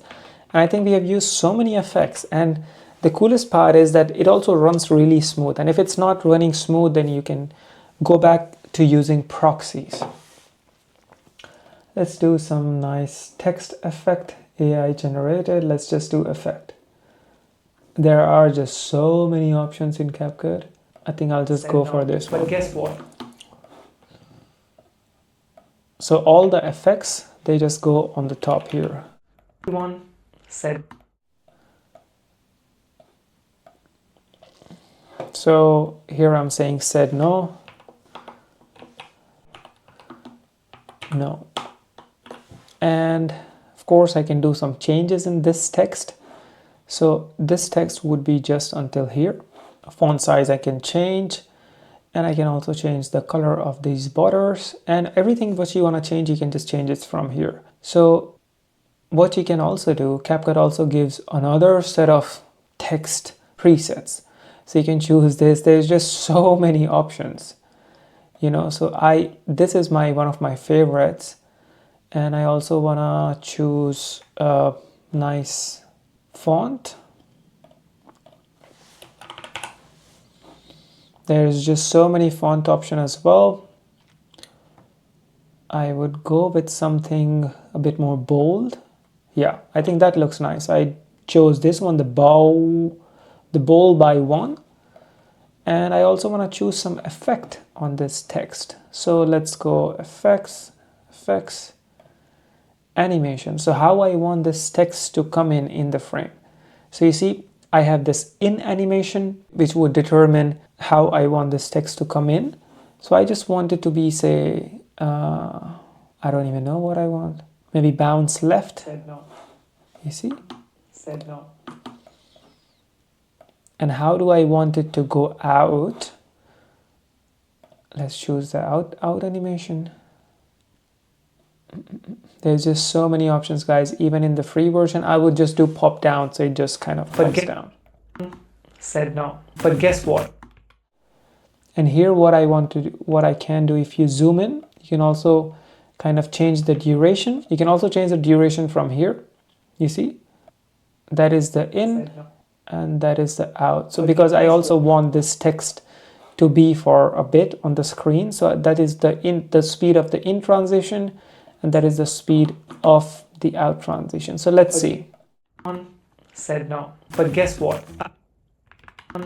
Said no. But guess what? I didn't. You see, just so easily we can just create so many animations, so many effects. And if we just watch it from the beginning now, I am just blown away by what all things CapCut can do. There's nothing more painful than having this amazing video idea, but you do not have anyone to film you. Your friends. And one more thing, if I want to watch it full screen, I have chosen the full screen option to P. So you have to go to the setting, to the shortcuts, and see what is the full screen option in your computer. But let's watch it full screen, why not? Or if you want to go full screen, you can go here. That also does the same thing. There's nothing more painful than having this amazing video idea, but you do not have anyone to film you. Your friends are too busy, or worse, they are not interested. Trust me, I have been there. I started my filmmaking journey 7 years back, and that time it was not that cool to film yourself. So naturally, everyone said no. But guess what? I didn't give up. I started. So when they say said no, I have this pop sound effect, which I had it in my gallery. So let's pop it here. And I want to do it when the text kind of pops in the screen. Said no. Said no. But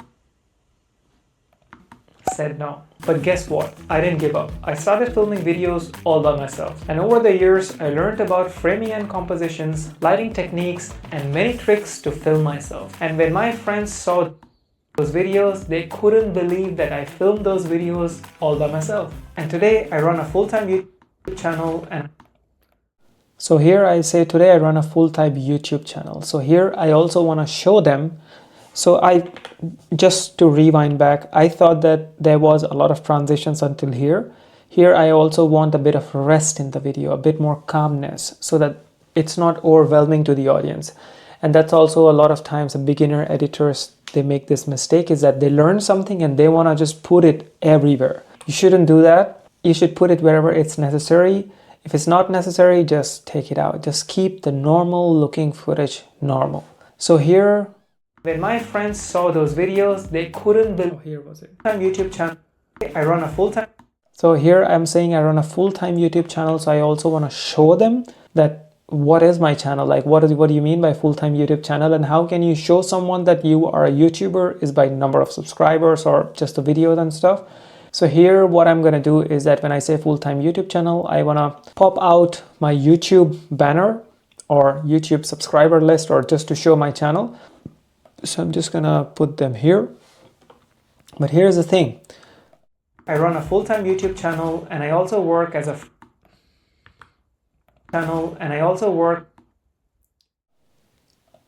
So I just want it to be until here, yeah? And then I want this clip to come on. I also work as a freelance videographer. Whether you're a filmmaker, run a full-time YouTube channel, and I also work as a freelance videographer. Okay, I'm gonna explain you what I'm doing here. So here is the clip, yeah? And then of course I don't want this to be visible, so I have this another background layer. So I'm just gonna drag this grain here and then grab this screenshot here. Oh, today I run a full-time YouTube channel and now I think that it's a bit small, this banner. So what I want to do is that increase the scale. So I'm doing it on the right hand side. And I want to of course bring it down. So I just want them to show it here. And now I want to get rid of this thing. You see the search bar is visible here. So now I want to crop this image. So what I'm going to do is, hang on. I have just pressed here, crop ratio. Here it's going to show me the entire video. So I just want to crop it until here. And then I also want to crop from the top a little bit. And once I'm done cropping, just confirm. And now I've also zoomed in this image. So let's zoom it back to 100%. So you see, it has cropped in, but the position has to be changed. I would maybe zoom out it a little bit. This looks nice. So here what I'm gonna do, and today I run a full-time YouTube channel. So I want this to kind of come in the screen. So here is what we're gonna do. We're gonna do another keyframing. We're gonna do add keyframe, or we can just do transitions. Why waste our time in keyframing? Not transitions, we're gonna do some animation. So I want this to be in with some effects. So I just clicked on the clip, I went to animation, and then I want it to be coming in a certain way. So maybe press this one. I run a full-time YouTube channel. So today I run a full-time YouTube. And here you can change the duration of the animation. So yeah. Today I run a full-time YouTube channel and I also work at.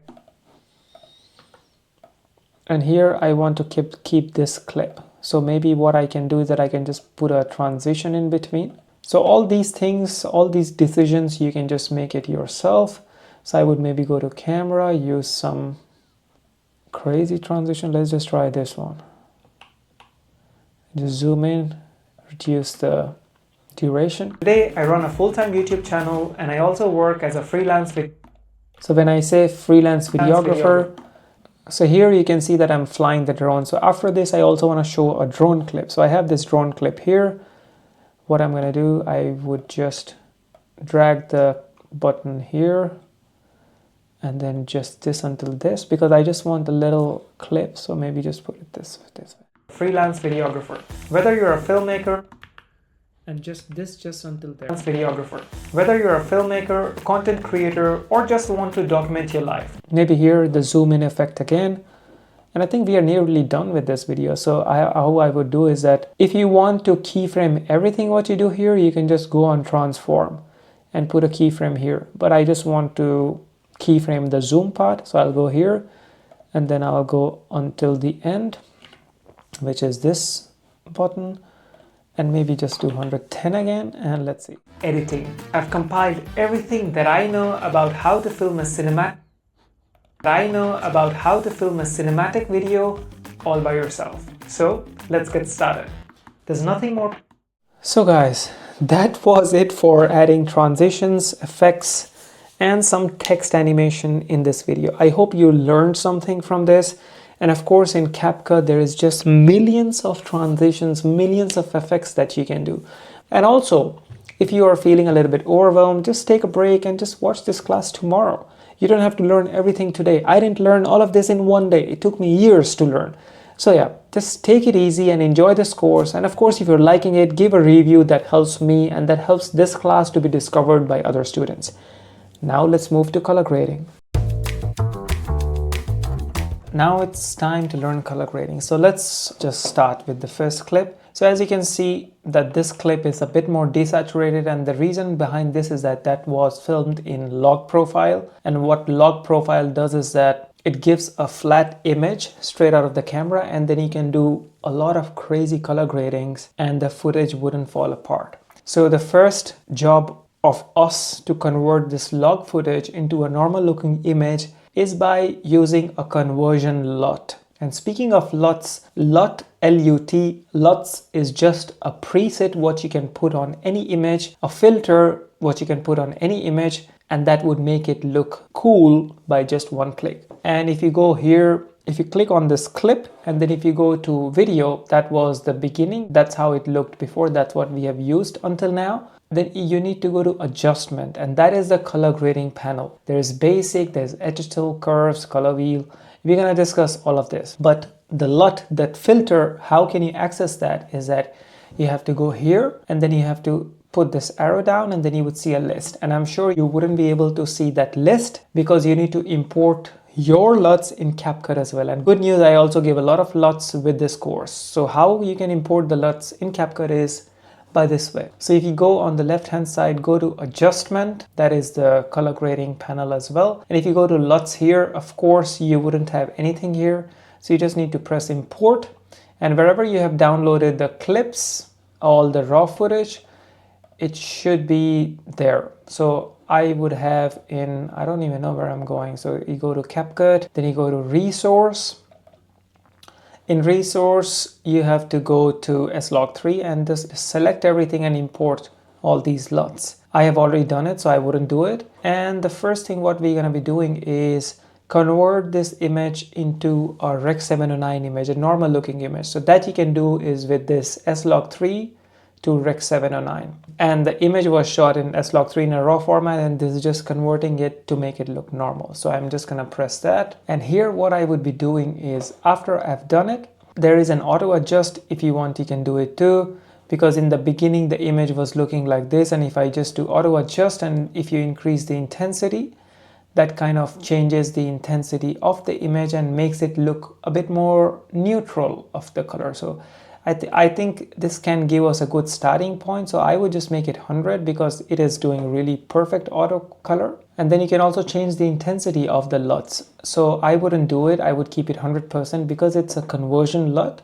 And then if you go down here you can change the temperature of this image. If it's too blue, then you can make it more blue if you want. If you want to make it warm, you can make it warm.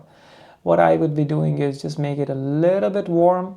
And you can always say before and after. If you go click here, that's before, click here, that's after. There's a really subtle change. You don't really see much, but I will show you a lot of changes in the upcoming section. I'll move it more towards greenish side. Now if you go before and after adjust, you see there was a little bit bluish in the beginning, and now we make it more of a neutral color. You can also change the saturation of the image. We are not going to do it. And here you can change the exposure. Obviously you can change the exposure, contrast. I would want this image to be of a bit more contrast as well. just a little bit. I would reduce down the highlights. So highlights, if you go higher, all the brighter areas would become more brighter, you see. And if you go a little bit like this, it becomes a bit more softer image. Shadows is all the shadow darker areas, that would increase the shadows here, but I want to keep it in the middle. I think I would just reduce down the blacks a little bit. So blacks is it's gonna make the darks a little bit more darker. So I would just go down with the blacks here. Brilliance is just another way of enhancing the image. I wouldn't touch it. Sharpness, the image looks already really sharp. I would reduce the sharpness. And vignetting. Vignetting is something like, I can just show you. So if you do like this, it is kind of increasing the whites on the side. If I do this, it kind of increases the blacks on the side. So we're not going to use in this image because the sides are already a bit dark. So I'll just put it in the middle. And then if you want to see before and after, you can just click on the adjust. You see how it was before and how we have made it now. It already looks so much better now, but this is not even the beginning. And now we're going to go to the HSL. So HSL is hue, saturation, and luminance. So here what you can do is that, you see there's different colors. So here what you can do is that if you press red and if you just scroll this, you can change the color of all the reds in the image. So you see the reds were looking like this. If I go this side, it becomes more yellowish. If I go this side, it becomes more pinkish. And you can also change the saturation of all the reds. So you can play with that. And here with lightness, you can also change the brightness of all the reds. So that's a really cool technique, that you can just pick a specific color and you can change everything about that color. So I would maybe make it a bit more warmer. So just bring the tint here and that's it. And these are the oranges. I would make it, because there is a little bit of orange as well, I'll make it a bit more warm as well. Saturation, I'll leave it everything like that. And here the yellows. The yellows, I want to make it a bit more reddish. And now there comes the blue. So the blue, what I'm going to do is that make it more teal. So if I go this side, it becomes more bluish. If you go this side, it becomes a bit more teal image. And I would reduce the brightness of the blue. So it is really subjective. So you can just play around and see what you like. I would reduce this down as well. So here you see all these blues. Now they're going to turn a bit more greenish because I'm going more towards this side. So that is what they exactly do in the fancy filters. And here I'm just making it from the scratch. So I think I'll keep it this way. Saturation, I'll just keep it in the middle. The lightness, I can make them a little bit darker. And then we go to curves. So that's what HSL is doing, is that it is picking up specific colors, and that is then it can change the color of that color, the saturation, and the brightness. And now let's go to curves. So curves is a really interesting thing. I'll give you a basic overview. So these part of the curves would control the brighter areas, and these part of the curves would control darker areas. And if I put a point in the middle, so just click it. And if I go here, you see all the brights are getting brighter, right? If I have to reset it, go here. And if I go here, I'll just put the dot in the middle. If I put a dot in the middle, it would just affect this part. If I go here, all the darks becomes darker. So now, what I would do is just make a little bit of S-curve, so that can make the brighter areas a little bit brighter and the darker areas a little bit dark. So what is this doing is just giving a little bit of pop in the image. You see this before, this after. You know what? I was honestly liking the before version, so I'll just get rid of it. So that's what this curve is doing. If some image is really dark, you can just do this and that image becomes brighter. So you're kind of pulling the brighter areas and the darker areas together. And here you can change the color of the reds. So all the reds in the brighter areas would become bright. If I put this in the middle, and all the reds in the darker areas would become dark. So you see, that's what it happens. But if you are just a beginner, I wouldn't recommend to play with these. You can just play a little bit for increasing or reducing the brightness, but yeah, not much. And here the intensity. So this is color wheel is in the Pro version, so I wouldn't go through that. It is not that handy because I'm gonna also show you a lot of filters from CapCut, which is gonna blow your mind. So yeah, these were some of the important things that you can do in color grading. If you feel that some image is not sharp, you can increase the sharpness, but I think this image is already super sharp. Same with clarity. And if you go like this, then you can increase the grain in the image, make it look a bit more old. I really like this look. And fade is, I think it makes the image a bit more softer. So you see my face here, it looks a bit normal, and here it becomes a bit more soft. So I think I'm kind of liking this look. So what you can do now is that you can see the before and after with the adjust. Go like this, go like that. That's the before and after. If I want it to be on the upcoming clips, for example, if I just chose this like Rec 709 lot, and if I do this as save as preset of this image, then it's gonna save. And where it would save is here. You go to adjustment, and then you go to adjustment, and then you have the preset here. So that is the preset, your custom presets. So this. So here in this image, if I want to have the LUT what I have put here on the upcoming image, which is this one, then I can just do add plus. So now what it is doing is that it is making an adjustment layer on top of this clip. Not here, just here. And then this adjustment layer, you can also bring it here. You see, this is without the adjustment layer, this is with the adjustment layer. And I can also bring this adjustment layer until here. So you see, this is without, with. So that's how you can also kind of make your own preset and just put it on top of all the clips. Now let's move on to the other clip. And in this clip, what we have done is that we have already changed the color to the Rec 709 by this conversion LUT. And now what we're gonna do some auto adjustment, just increase the intensity to see how this looks. I think it looks doing a pretty good job. So yeah, this was how it was before, this is how it is after. And now what are we gonna do? We're gonna use some LUTs for this image. So to use some LUTs, to use some filters, you have to go here on the filters. And I am not sure which one to choose because it is just so many. All the pro is of course a pro. Let's try this one. So of course, these things are all in the CapCut cloud. I also think, one second, I also think this image is a bit more yellowish. So I want to sort of adjust the white balance. So if I go here, temperature, if it's a bit yellowish, I can adjust it by going more towards the blue side. And it also looks a bit more greenish. So to counterbalance that, I go towards just a little bit towards the pink sides. This was how before. There's a really subtle change, but now my eyes can rest. So now let's go to the preset and let's try this one. So it's all in the cloud, as I said, but you can still download it. So if I just press this,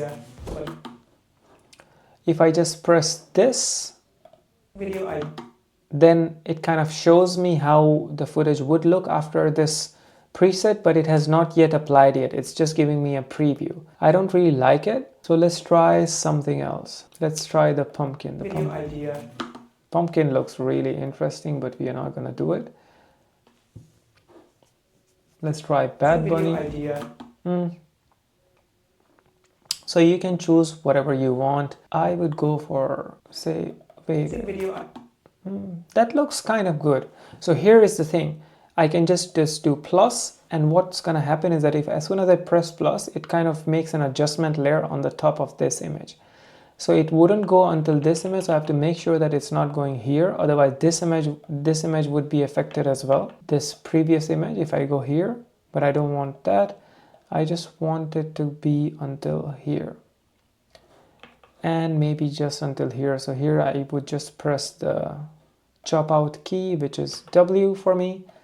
And you see, that is the Las Vegas preset. But now I think it's a bit too much, so I can reduce the intensity. That's really important. So as soon as you go on the right hand side, increase or reduce the intensity, and I think this looks pretty good. And here I can do some basic changes because I think that we can bring in some contrast in the image. So I would just go up, bring in some contrast, not too much. And maybe bring the blacks a little bit low. Yeah, that looks good to me. What do you think? So you see, with just a few little clicks with a mixture of the preset from CapCut and our own knowledge of color grading, we can just generate really beautiful image. This one is really interesting. So this just has this conversion LUT on top of this. What I'm gonna do, I'm gonna make it a little bit brighter. So let's just go auto adjust. Let's just make the AI work, and this is how it looks. I would do some contrast as well. This time we'll go contrast. This time we'll increase the contrast with this curve panel. So we'll increase this a little bit, the brighter areas, and then reduce the darker areas a little bit. So you see, as I'm reducing it, I'm kind of bringing a lot of difference between the brighter and the darker areas. So this was before the curve, this is after. So you see, this is my hero shot. And now with the color wheel, that is for the pro. So what we're gonna do, maybe do some changes with the HSL, or I also wanna try some LUTs. You know what? Let's go Oppenheimer. And I would just do plus, so it kind of jumps on top of it. And let's see how it looks if I reduce the intensity down. I think it looks quite good, you see. Like, you don't judge the LUT by its cover. Maybe just put it and then sort of reduce the intensity and then see how you go. And here in this case, I don't think Oppenheimer looks good. Here in this case, I just want it to be like a bit more bright, a bit more, colorful image. So I think I would just do color grade it myself. So I have done auto adjust, and then I would kind of do the temperature, make it a bit more pink. A bit more on the blue side. We're gonna have to increase the contrast a little bit. Maybe bring down the blacks a little bit, you see. So now we are bringing a bit more detail in the image. Let's go before and after. And I wouldn't touch this. Here I can just do the vignetting, so the corners a bit more dark. And now let's go to the HSL. And here I see that the sunlight, I want to make it a bit more reddish. So this yellow color, I think that's the sunlight. If I go here, you see, that was the yellow. So you just have to spot which color you want to change. And all this orange also, I want to make it a bit more this side. So you see my skin tones. If I just move it this way, that changes. If I move it this way, this changes. And there's no blue, so I don't have any business touching blue here. And yeah, I think this looks pretty good. Let's go curve and let's increase this a little bit. Let's see how far we can push. And let's reduce it down a little bit. I think I pushed it quite far because the image is blowing out here. So I would reduce it down. So yeah, these are a few color grading techniques, what you can do in CapCut. And now, of course, I've done adjustment in these clips, but I also want to color grade just my talking head. So here, I wouldn't just go so much crazy. I just want this image just to look a bit more natural, a bit more colorful, because it's still a bit desaturated. So I'm just going to go auto adjust and increase the intensity and see what CapCut has to offer. And I think it already looks good. One thing I would change is that because all the surrounding areas are also super bright, so I would go all the way down and increase the vignetting a little bit. So you see, that is how it looks. This was before, this is after. So a lot of times you don't have to go crazy in color grading. If it's a neutral image, if like someone is talking, or if it's like a corporate video, or if it's something really neutral without so much emotions, you can just go auto adjust and increase the intensity, and the software will do its job. You don't have to be a color grading guru. But if you want to make it look cinematic, then of course you can make it look cinematic. Let's go here. This is the image which doesn't really require any conversion because I have just shot it in a normal profile, and I want to use some LUTs to make it look nicer. Let's go freedom. Yeah, this looks a bit weird, but trust me, if I reduce the intensity, I think it's gonna look really nice. So you also have to do a lot of trial and error with the LUTs. So I would choose freedom, reduce it to half or a bit more higher.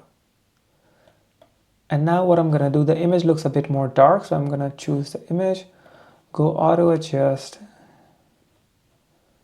And here what I'm gonna do, scroll it down, maybe increase the shadow so there's a bit more light on my face. Increase the exposure a little bit, and maybe reduce the intensity a little bit more. So you see how nice the image looks. This was before, the LUT and this is after the LUT. So you see it looks quite cinematic. From camera gear, the best video. So yeah, that is how you can do color grading in CapCut. And of course, if you have more questions regarding color grading, please let me know. And this was just a basic color grading tutorial because I don't want to overwhelm you. And of course, with general basic settings as well, you can achieve so many looks. And I would really recommend you to just play around with these LUTs because over time you would find your favorite LUTs. So as soon as you would go to color grading, you would have your favorite LUTs and you can color grade them. And the more you color grade, the more you would know about different kind of LUTs. And of course, then you can also choose your favorite LUTs from here. So yeah, that was color grading. I hope it made sense. If it's too overwhelming, just watch it again. I'm sure you're gonna get a lot of value from this. Now it is time to learn how to make subtitles in CapCut, which is again, like everything, it is super easy. I'll just expand it. So this was our final sequence. You can of course go up and down, just scroll the mouse and let's make subtitles. So I don't have any subtitles yet. So what I'm gonna do that I would go to the text here. So we go to auto captions and here you can of course choose English as the language. Translated language, there's a pro feature, so you don't have to worry about that. And then go create.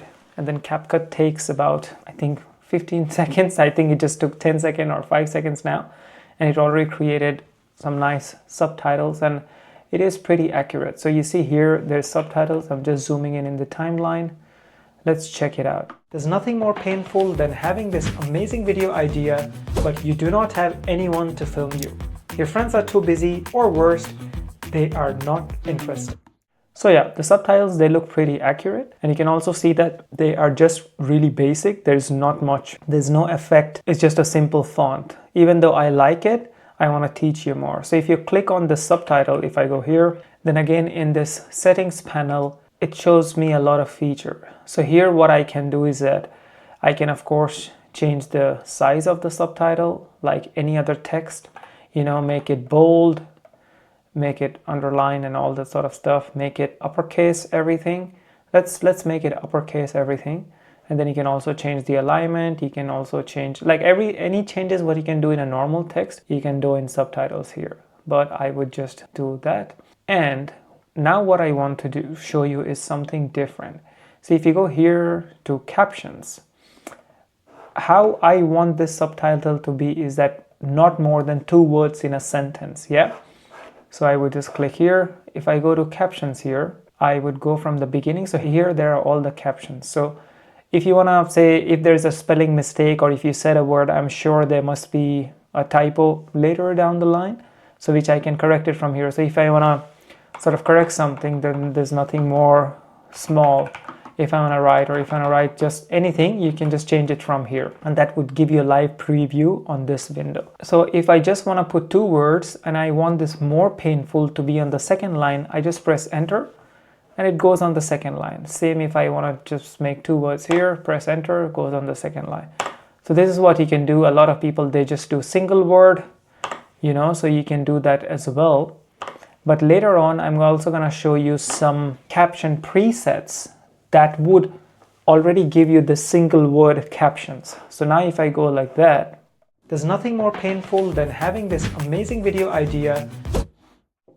And you can also see here one more thing. If I go zoom in, then having this amazing video idea. So the video idea sound, it comes a bit before than when it shows the video idea. You have to keep an eye here. Then having this amazing video idea, you see? So I can go down here to see am I saying video idea. And having this amazing video, I think that is the V. So what I'm gonna do is I would just reduce the size of this subtitle box and then I would increase this here.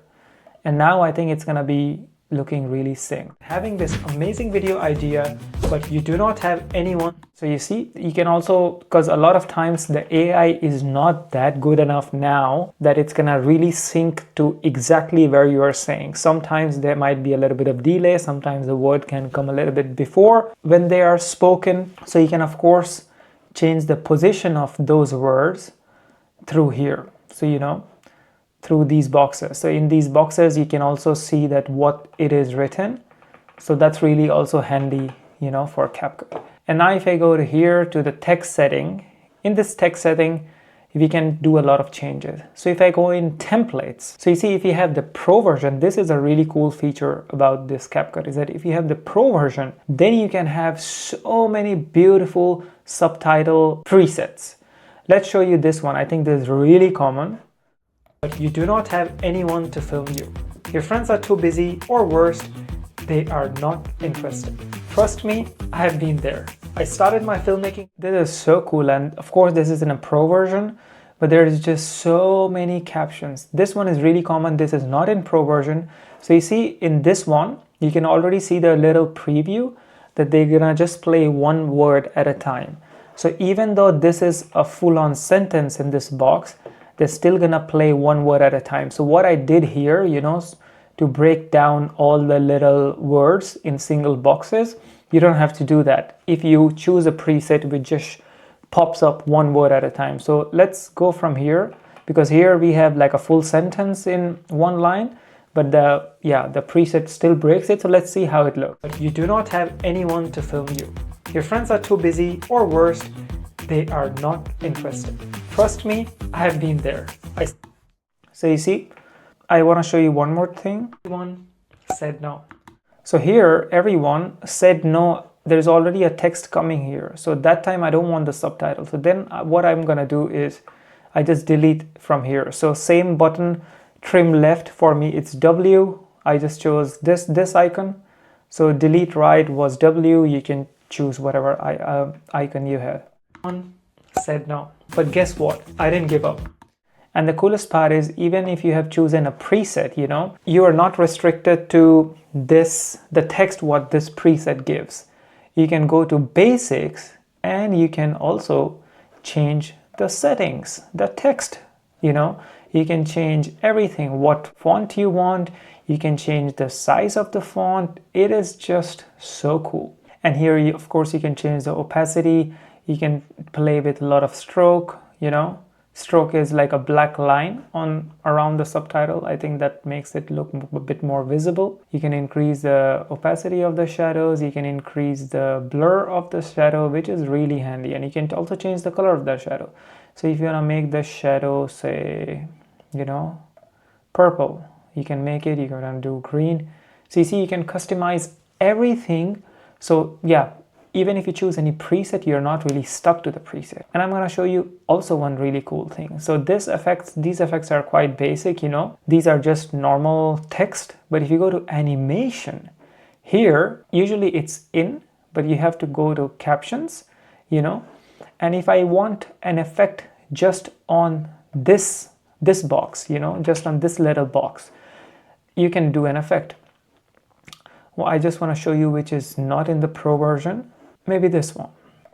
I learned about frame, you see? So now this effect, what I've chosen, is just applicable to this box. So you can see here, it's really normal by myself. And over the years, I learned about framing and compositions, lighting techniques. And if I want to put this effect to all the captions, then what I'm going to do, just select all these boxes. And then, which one was it? Oh, I think I lost it. But say if you want to put any effect from here, slide up, yeah? If I want to just do slide up effect on everything these days. Now you can see. I run a full-time YouTube channel, and I also work as a freelance videographer. Whether you're a filmmaker, a content creator, or just want to document your life. So that's how you can create captions in CapCut. And yeah, if you have any questions, please let me know in the comments.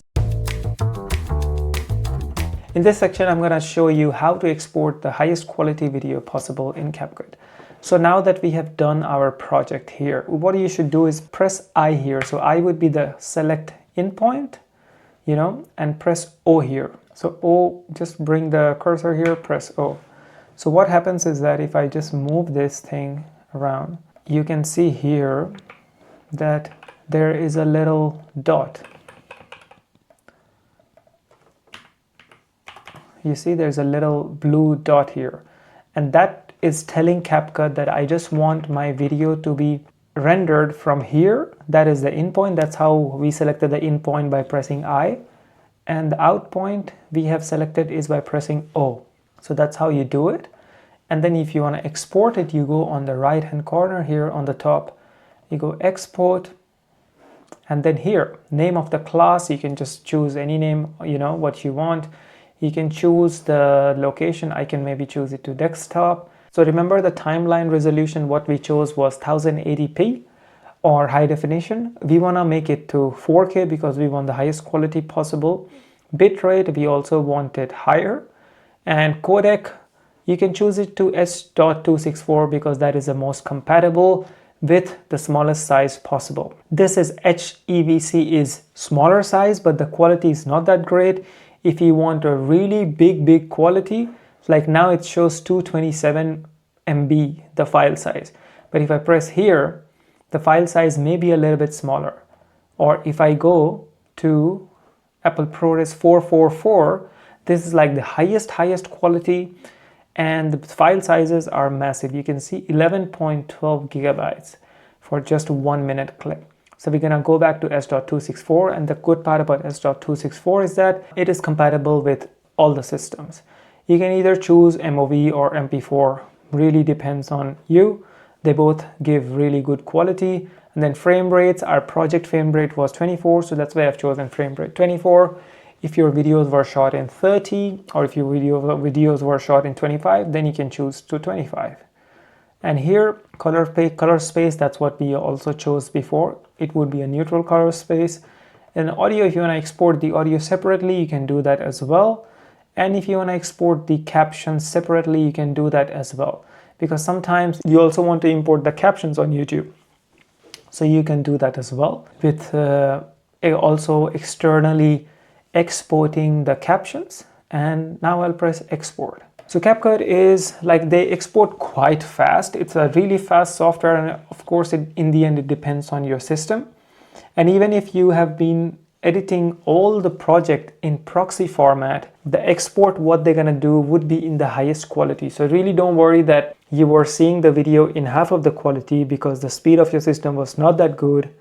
That's really fine. When you export it, the videos would be in the highest quality if you chose the setting what I just recommended to you.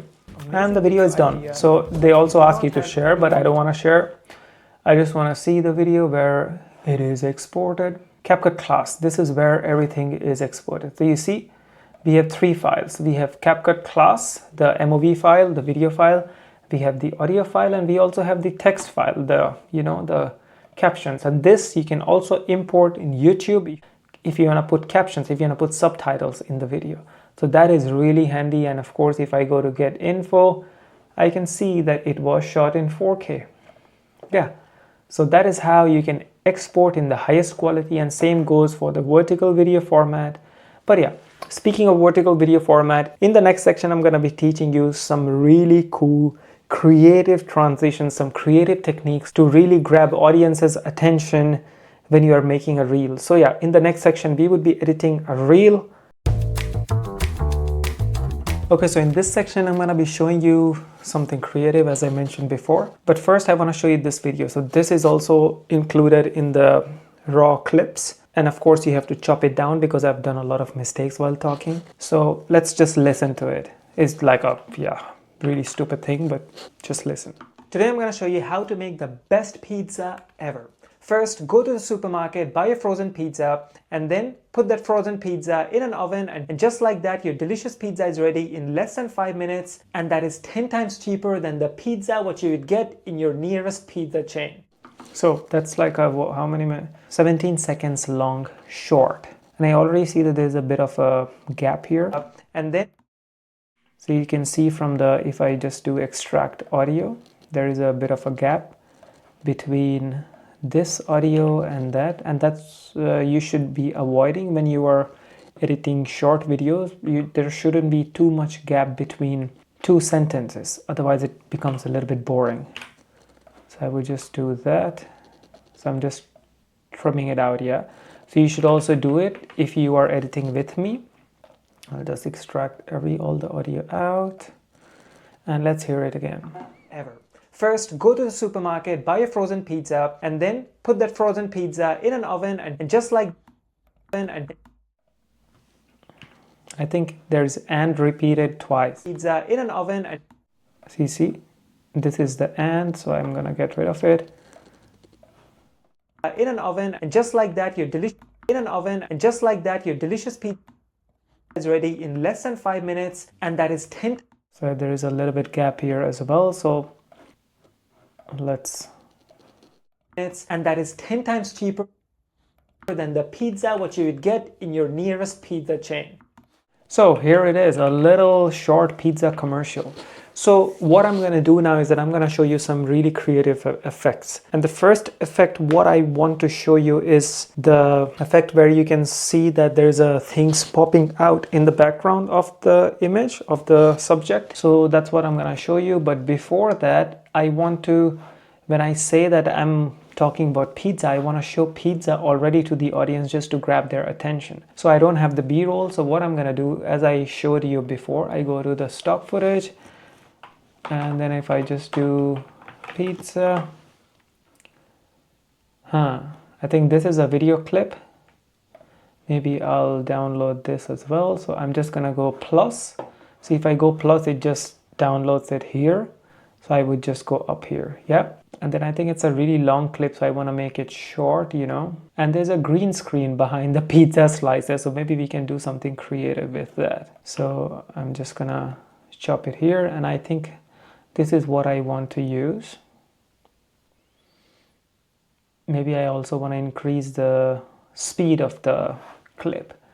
And why, I'm gonna show you in a bit. So you select this, and if you want to increase the speed, go here. Maybe increase to 1.3 or maybe 1.2. So now let's see. Today I'm going to show you how to make the best pizza ever. First, go. What I'm going to do, I'm going to move this a little bit higher and I'm going to make another copy of it. Then you can see that I'm coming on the top. So here what you want to do is that you go to layer 1 and that would show that the layer which is on the top is always on the top. Yeah. So you can just change this and vice versa. So what's going to happen now is that I've copied it twice.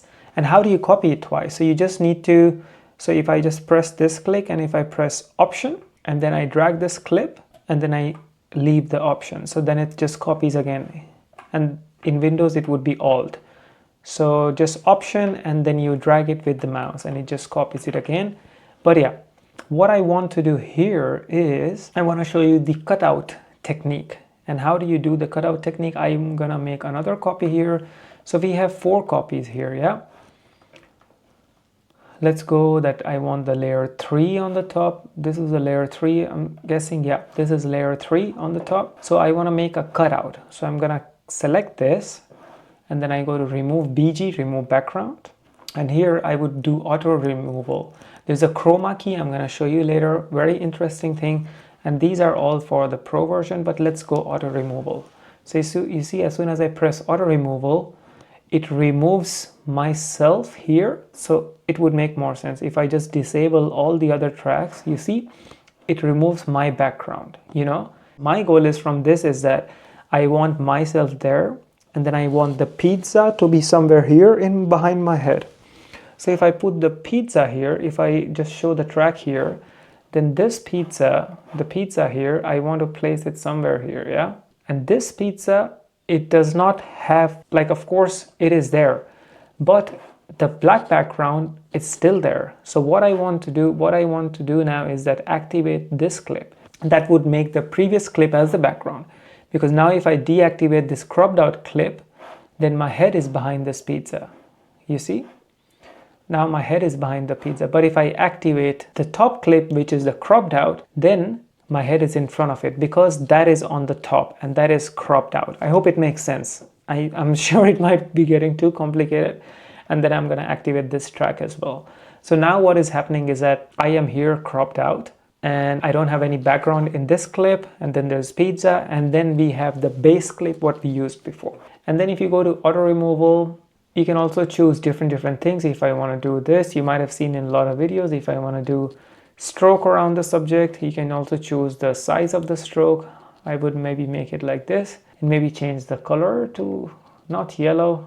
I think white looked, yeah, I think white looked good. Or maybe something lighter. Maybe this that is looking fine. Yeah. So that is the cropped out image you might have seen in a lot of videos. And now what I want to do is from this clip, you can see that it's a bit harsh here, this boundary, yeah? So I want to make it look like it's a little bit blended in the image. So what I want to do now is that I click here and then I'm gonna go to mask. So if I go to mask, so it would be masking this entire screen. So if I go here, mask horizontal, so it's gonna mask the whole pizza, yeah? And then if I go like this, I can increase the feather. But if I bring this line down, you can see that below it's not masking, but you can mask this entire layer. It's like crop, you know, you can crop this entire layer like this, but I want to keep it until here and maybe increase the feather a little bit. So you see now how it looks. I still see that there is a bit of a harsh boundary here, which I want to get rid of. So maybe I'll get rid of this if I go the feather like this. Yeah, I think if I go full screen, now it looks a bit more decent rather than having a really strong background, a really strong cutout. So I'm gonna press escape. So, and now here you can also see that it's a green screen. So we can do something really interesting. So that's why I have two layers here. So if I go select the pizza again, and I can get rid of the green screen by doing this, remove BG, then you go chroma key. So chroma key is a feature in any video editing software where you can key certain colors and that color you can make it transparent. For example, in this case, if I just select this marker, and if I drag it on the green, then I'm giving this software a command that I want the green, everything green to be transparent. So now nothing is transparent, but if I increase the intensity, you can see if I increase the intensity, this goes transparent. So behind me, you can see the door. Yeah, in this case, we're gonna get rid of the green. So I would just increase the intensity. I can already see that the color is selected. And now I wanna do is that, because if you do make the intensity too much, that's also fine, but you can see that there's some weird, artifacts coming here. So I would just keep the intensity in the middle. And now what I wanna do is that it's making this cover transparent. So I can put my face there. You know what I mean? So if I just make it small, and if I just put my face there, then it would look like my face is appearing out of a pizza. And that is why I made two layers here, because this layer here is this one, the small one. And if I didn't have this layer, if I deactivate this, then I have this black screen behind it. You know, so that's why to create a background, I wanted this. So now if I play this, we have a really interesting thing going on. Yeah, you ready for it? Today I'm going to show you how to make the best pizza ever. First, go to the supermarket, buy a frozen pizza. So you see what's happening. So we cut it out myself here, you know, and then we put a pizza thing in the background, and now we got rid of the green screen, and then we have put my another image. And now I can also see something else here. So if I just zoom in, so that is why you need this zoom in thing. So if I just zoom in and just scroll up, I can also see myself here. You see my sweatshirt here. So what I want to do now is that I think that is this file which is there, yeah? So that is why the zoom in technique is also really handy. So what I want to do is I would just want to crop myself, yeah? So I can just go maybe do another mask. So if I just mask myself, if I go horizontal, you know, I can just go and mask, just crop myself until here. So then my jacket is gone. You see, if I disable the mask, you can see my jacket here. If I enable it, you can not see my jacket. So now if I zoom out, you have this funny image. So you see, once you know the tools of CapCut, the possibilities are limitless. So I hope this effect makes sense. And here what I want to do is that I want to make another effect. So let's just watch it. Today I'm going to show you how to make the best pizza ever. First, go to the supermarket, buy a frozen pizza, and then supermarket, make the best pizza ever. First, go to the supermarket, buy. When I say buy a frozen pizza, then I want to show a frozen pizza. So what I can do is that I'm just gonna crop this. Also, maybe just leave this there. And maybe just search for frozen pizza B-roll. Frozen pizza, yes, I think I found. You see, CapCut is just amazing. Oh yeah, maybe I can do this one. This looks like a supermarket pizza. And if I go add, it's sort of adding in the main timeline, but if I just go like this here. So here, of course, our thing is vertical. So what are we gonna do? We're gonna just rotate it to 90 degrees. So I have selected this file. I will just rotate it to 90. And it has been rotated to 90. So I'm just gonna bring it to the size of this thing. Okay, buy a frozen pizza. Okay, buy a frozen. So now the frozen pizza is just like, you know, just there. So I will just put a transition in here. And to add transition, I'll just go in the beginning, just select this clip. We go to animation. We want the in animation, what I showed you before. And then we can maybe choose this thing. Frozen pizza. To the supermarket, buy a frozen pizza. And okay, buy a frozen pizza. So I can see that the transition here gets over and then the image is a bit static. You can see from this arrow, yeah? So I want to make this transition a little bit longer. So what I can do is that I can increase the duration of the transition. Frozen pizza. So you can see that the arrow Frozen is pizza. kind of increasing, yeah? Frozen pizza. And then and frozen pizza. Yeah, so now the movement, the transition is lasting from the beginning of this clip to the end of this clip. Buy a frozen pizza and then put that frozen pizza and then put that frozen pizza in a frozen pizza. Put that frozen pizza in an oven. Yeah, so when I'm saying in an oven, I want to put another thing. So here you can also see that I'm just going to break it down really slowly once I'm done editing. Put that frozen pizza in a... So here I'm saying put that frozen pizza in an oven. So when I'm saying put the frozen pizza in an oven, I want to show, you know, someone using an oven. So, because that's the whole thing about making a really effective video, is that whatever you're saying, if you can show it at the same time, that's the best thing ever. So let's go to import, let's go to stock footage, oven.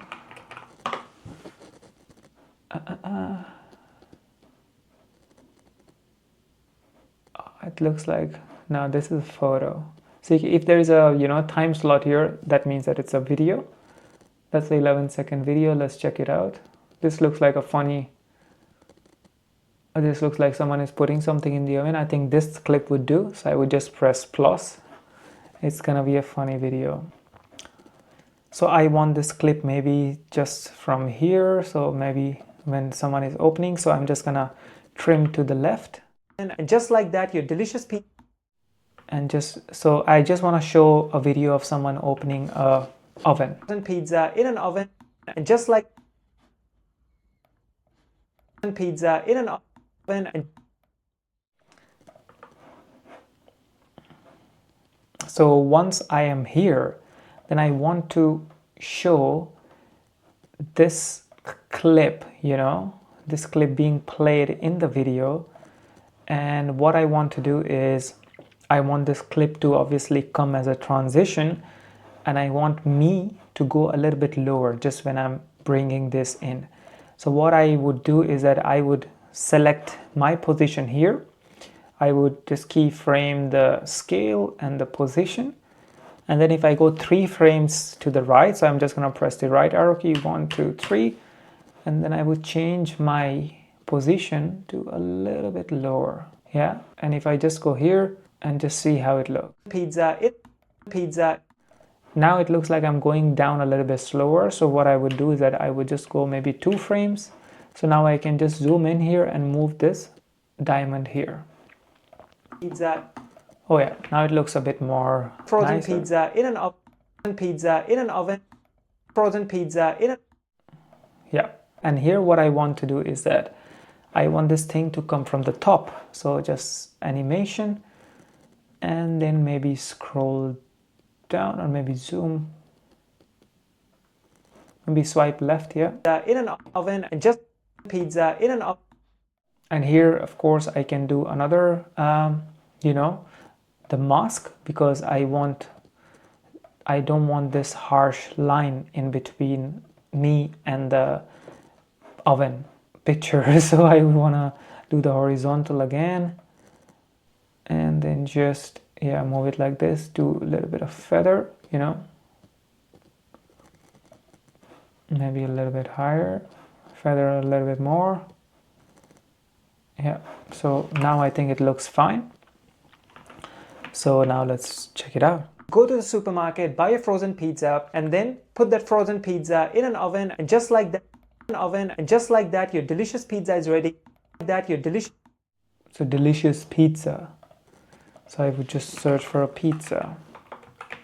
So that's the cool part about CapCut, guys. You don't have to go anywhere to make these cool videos. So delicious pizza is there, but I want more pizza.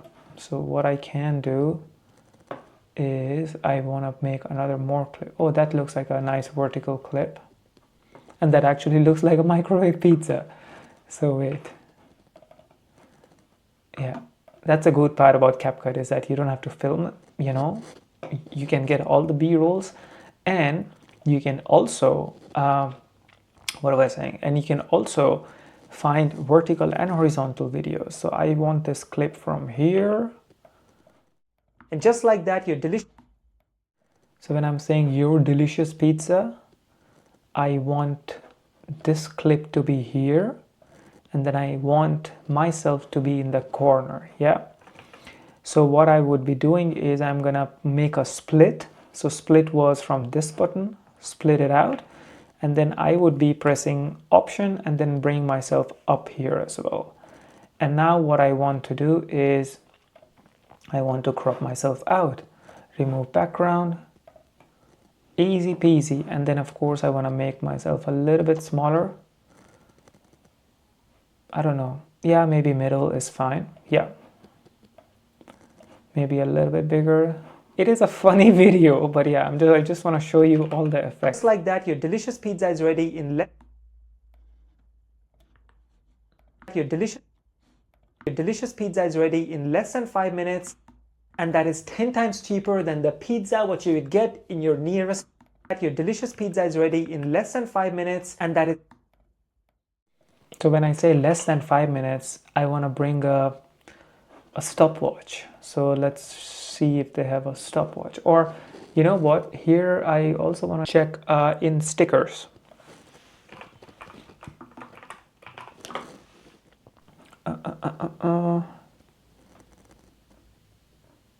They don't have anything nicer.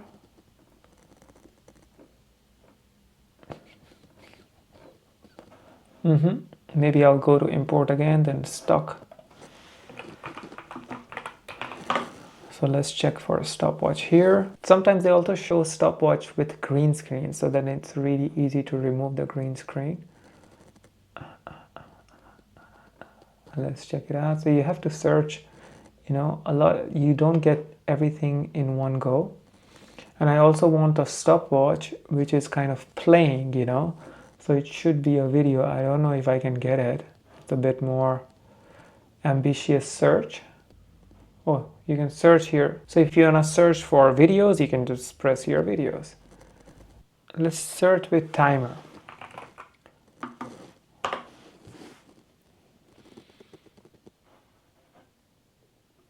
See, when I'm searching with timer, then it's showing me something. And there's also a video here. I think I've seen this before. That can work. You see? In 5 minutes. That would work perfect. I don't know why I didn't choose that before. So now if I go color picker, go to green, take out everything. That's it. That's what we need. So maybe this comes here, because if it's blue, then it's just gonna blend with this blue. Less than 5 minutes. And I want this to be, of course, come in animation, because why not? Maybe swipe up. But I want it to be a bit more strong. these are a bit more softer. Less than 5 minutes, and I want the transition to be a bit more shorter because I want them to see the stopwatch as well. less than 5 minutes. That is 10 times cheaper than the pizza what you would get in your nearest pizza. So yeah, I know that I'm teaching a lot of new effects together in one go, but I think if you just rewatch this class and do everything step by step, then you can learn a lot of stuff. And I still have to add some things, but I think maybe we can do it in part 2. So let's just go through it again, and then I can show you the part 2 as well. Today I'm going to show you how. So here we did the crop out effect, and then I also did here if you go here, if I did the mask effect on this pizza clip, and then pizza had a green screen. So how did I remove the green screen? I went to remove background and I did this chroma key with the screen. And then as soon as we removed the green screen, there was a transparent layer behind it, so it would show whatever is underneath this pizza clip. So underneath this pizza clip was a clip like this, so that cannot fit in that background. So that's why I chose this clip. I made this clip smaller, which is on the second layer, so that that clip can fit under that pizza plate. And I also cropped this clip because you could see my jacket, this thing here. So I cropped it again with the mask tool. You see horizontal mask I've used. And then if I go here, I've used the pizza clip, and then here I am cropping out myself so that I can be on top of all the layers. And then here I have just used frozen pizza, a transition where this pizza thing is coming. And the thing what I've done here is that I've elongated the length of this transition so that there's movement in this image. It almost looks like a video. Frozen pizza, and then here what I've done is that I've done a split screen. So I have made a transition for this thing to come, the oven to come on the top. And then of course I have placed the horizontal mask on the top. And then as this thing is coming, the oven, I am moving myself down. Yeah, and how I moved myself down was by using keyframing, which was here. So I just positioned myself, I just keyframed that original position which was there, and then 2 frames later I have keyframed myself below here. It almost looks like that oven is pushing me down, you see? And then here, delicious pizza. I've used the same thing. I've cropped myself out with the auto removal, and just to maybe pop myself out a bit more, I can use this and maybe make myself red, something, just to be more visible, or something of a pink color so that I am a bit more visible. I can increase the size as well, so I'm a bit more visible in this picture. And then here I have brought in a stopwatch, and stopwatch, all the footage what we found was from the stock footage. And the stopwatch, again, it had a green screen. So if I get rid of the chroma key here, that's how it looked. And we have, of course, gotten rid of the green screen with the color picker. We're gonna leave this for the part 1. And then in the part 2, I'm gonna show you a little bit more text animation. I know it might be a lot, but yeah, just go step by step and I'm sure you're gonna learn a lot. So yeah, let's go to part 2. Okay, so here I did a little bit of cheating, as you can see in my screen. So I'm just gonna move it a little bit up so you have a clear overview of my timeline. So what I did was really cool. Today I'm going to show you how to make the best pizza ever. First, go to the supermarket, buy a frozen pizza, and then put that frozen pizza in an oven, and just like that, your delicious pizza is ready in less than 5 minutes. So you see all these animations, I have not done anything. They are in CapCut for free. Let me show you. Where do you find them? So you go to text here, then text template, and then what I did was I was just scrolling down, and then I found this thing, the awesome, and that's what I've used here.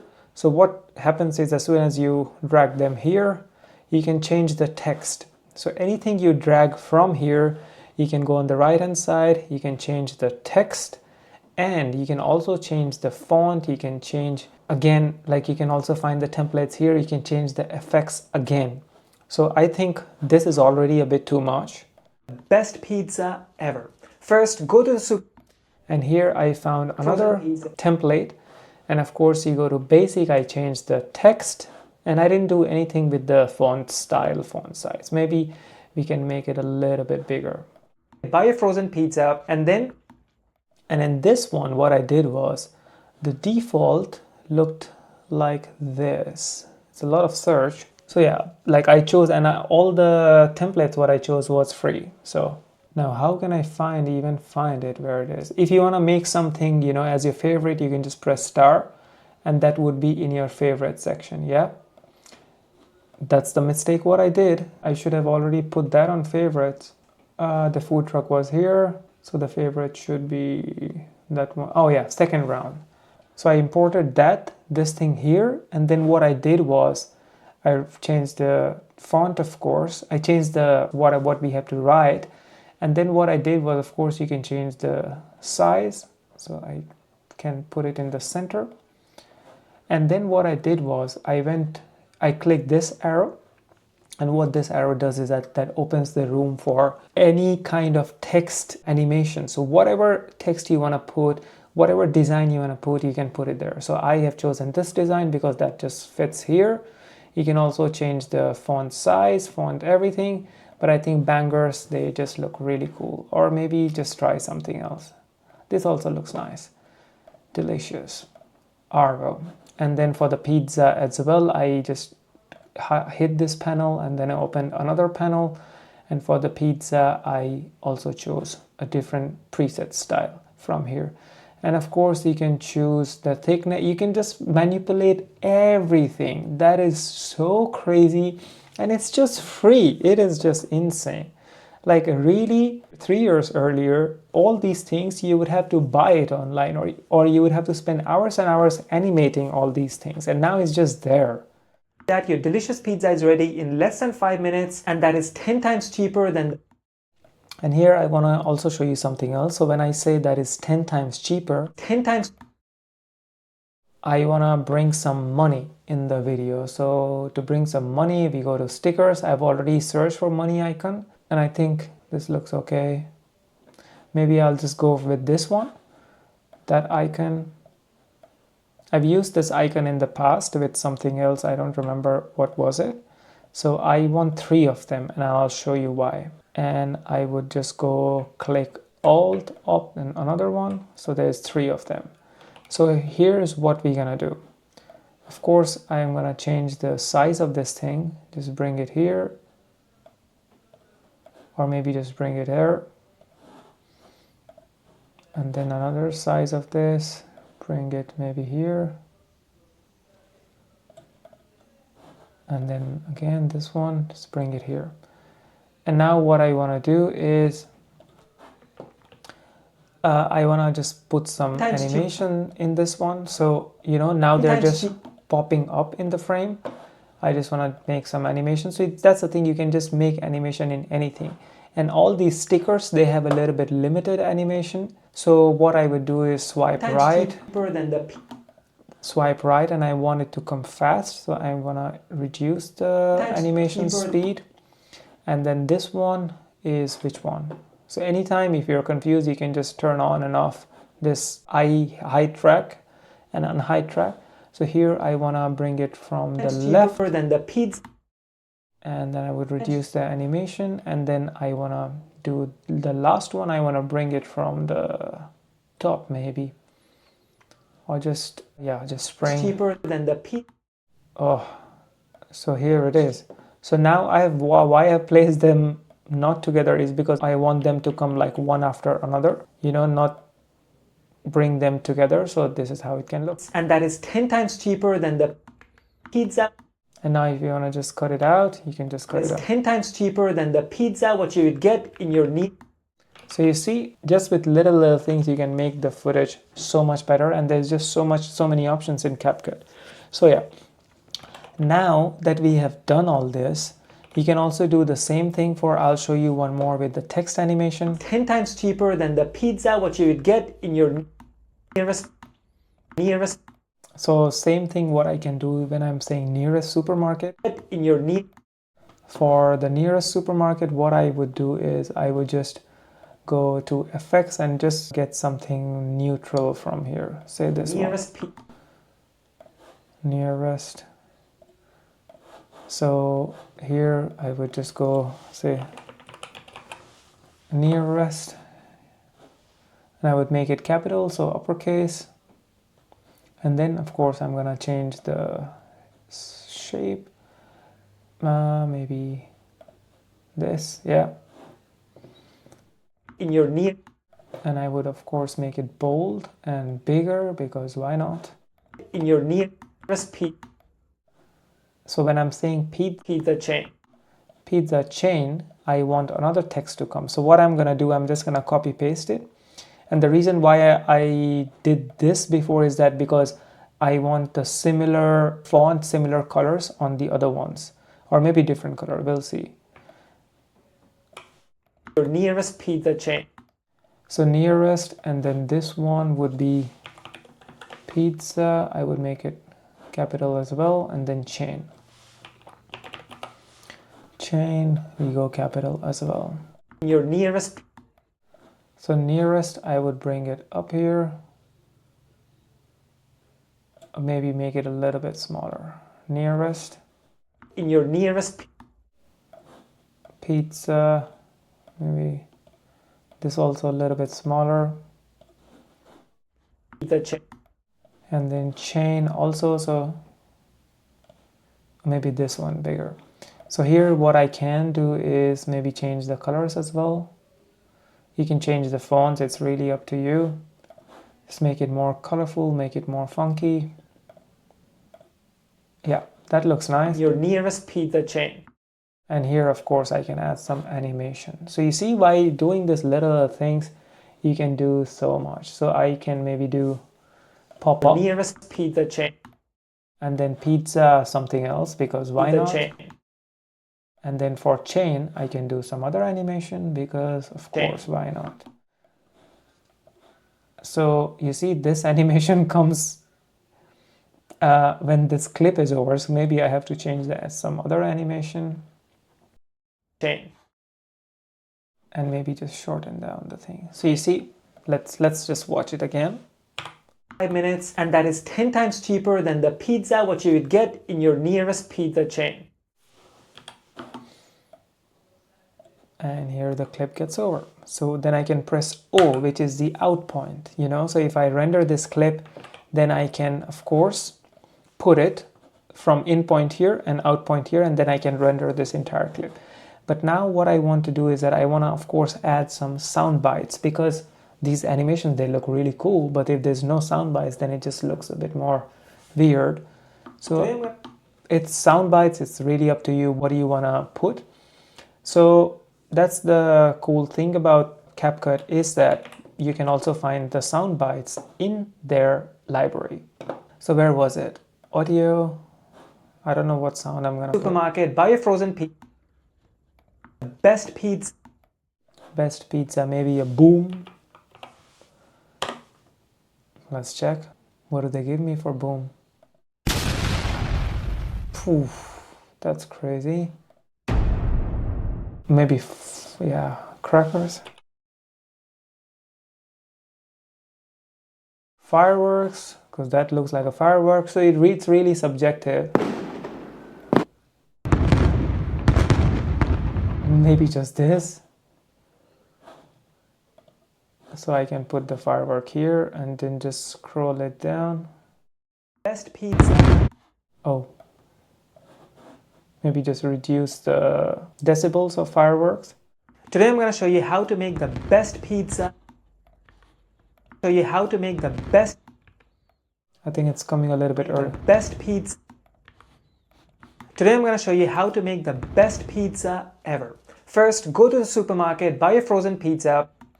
And the frozen pizzas, you can just do some whoosh, and here also you can do some other thing, and all these things would be here in the library, or I also have given a lot of sound effects in here in the imports.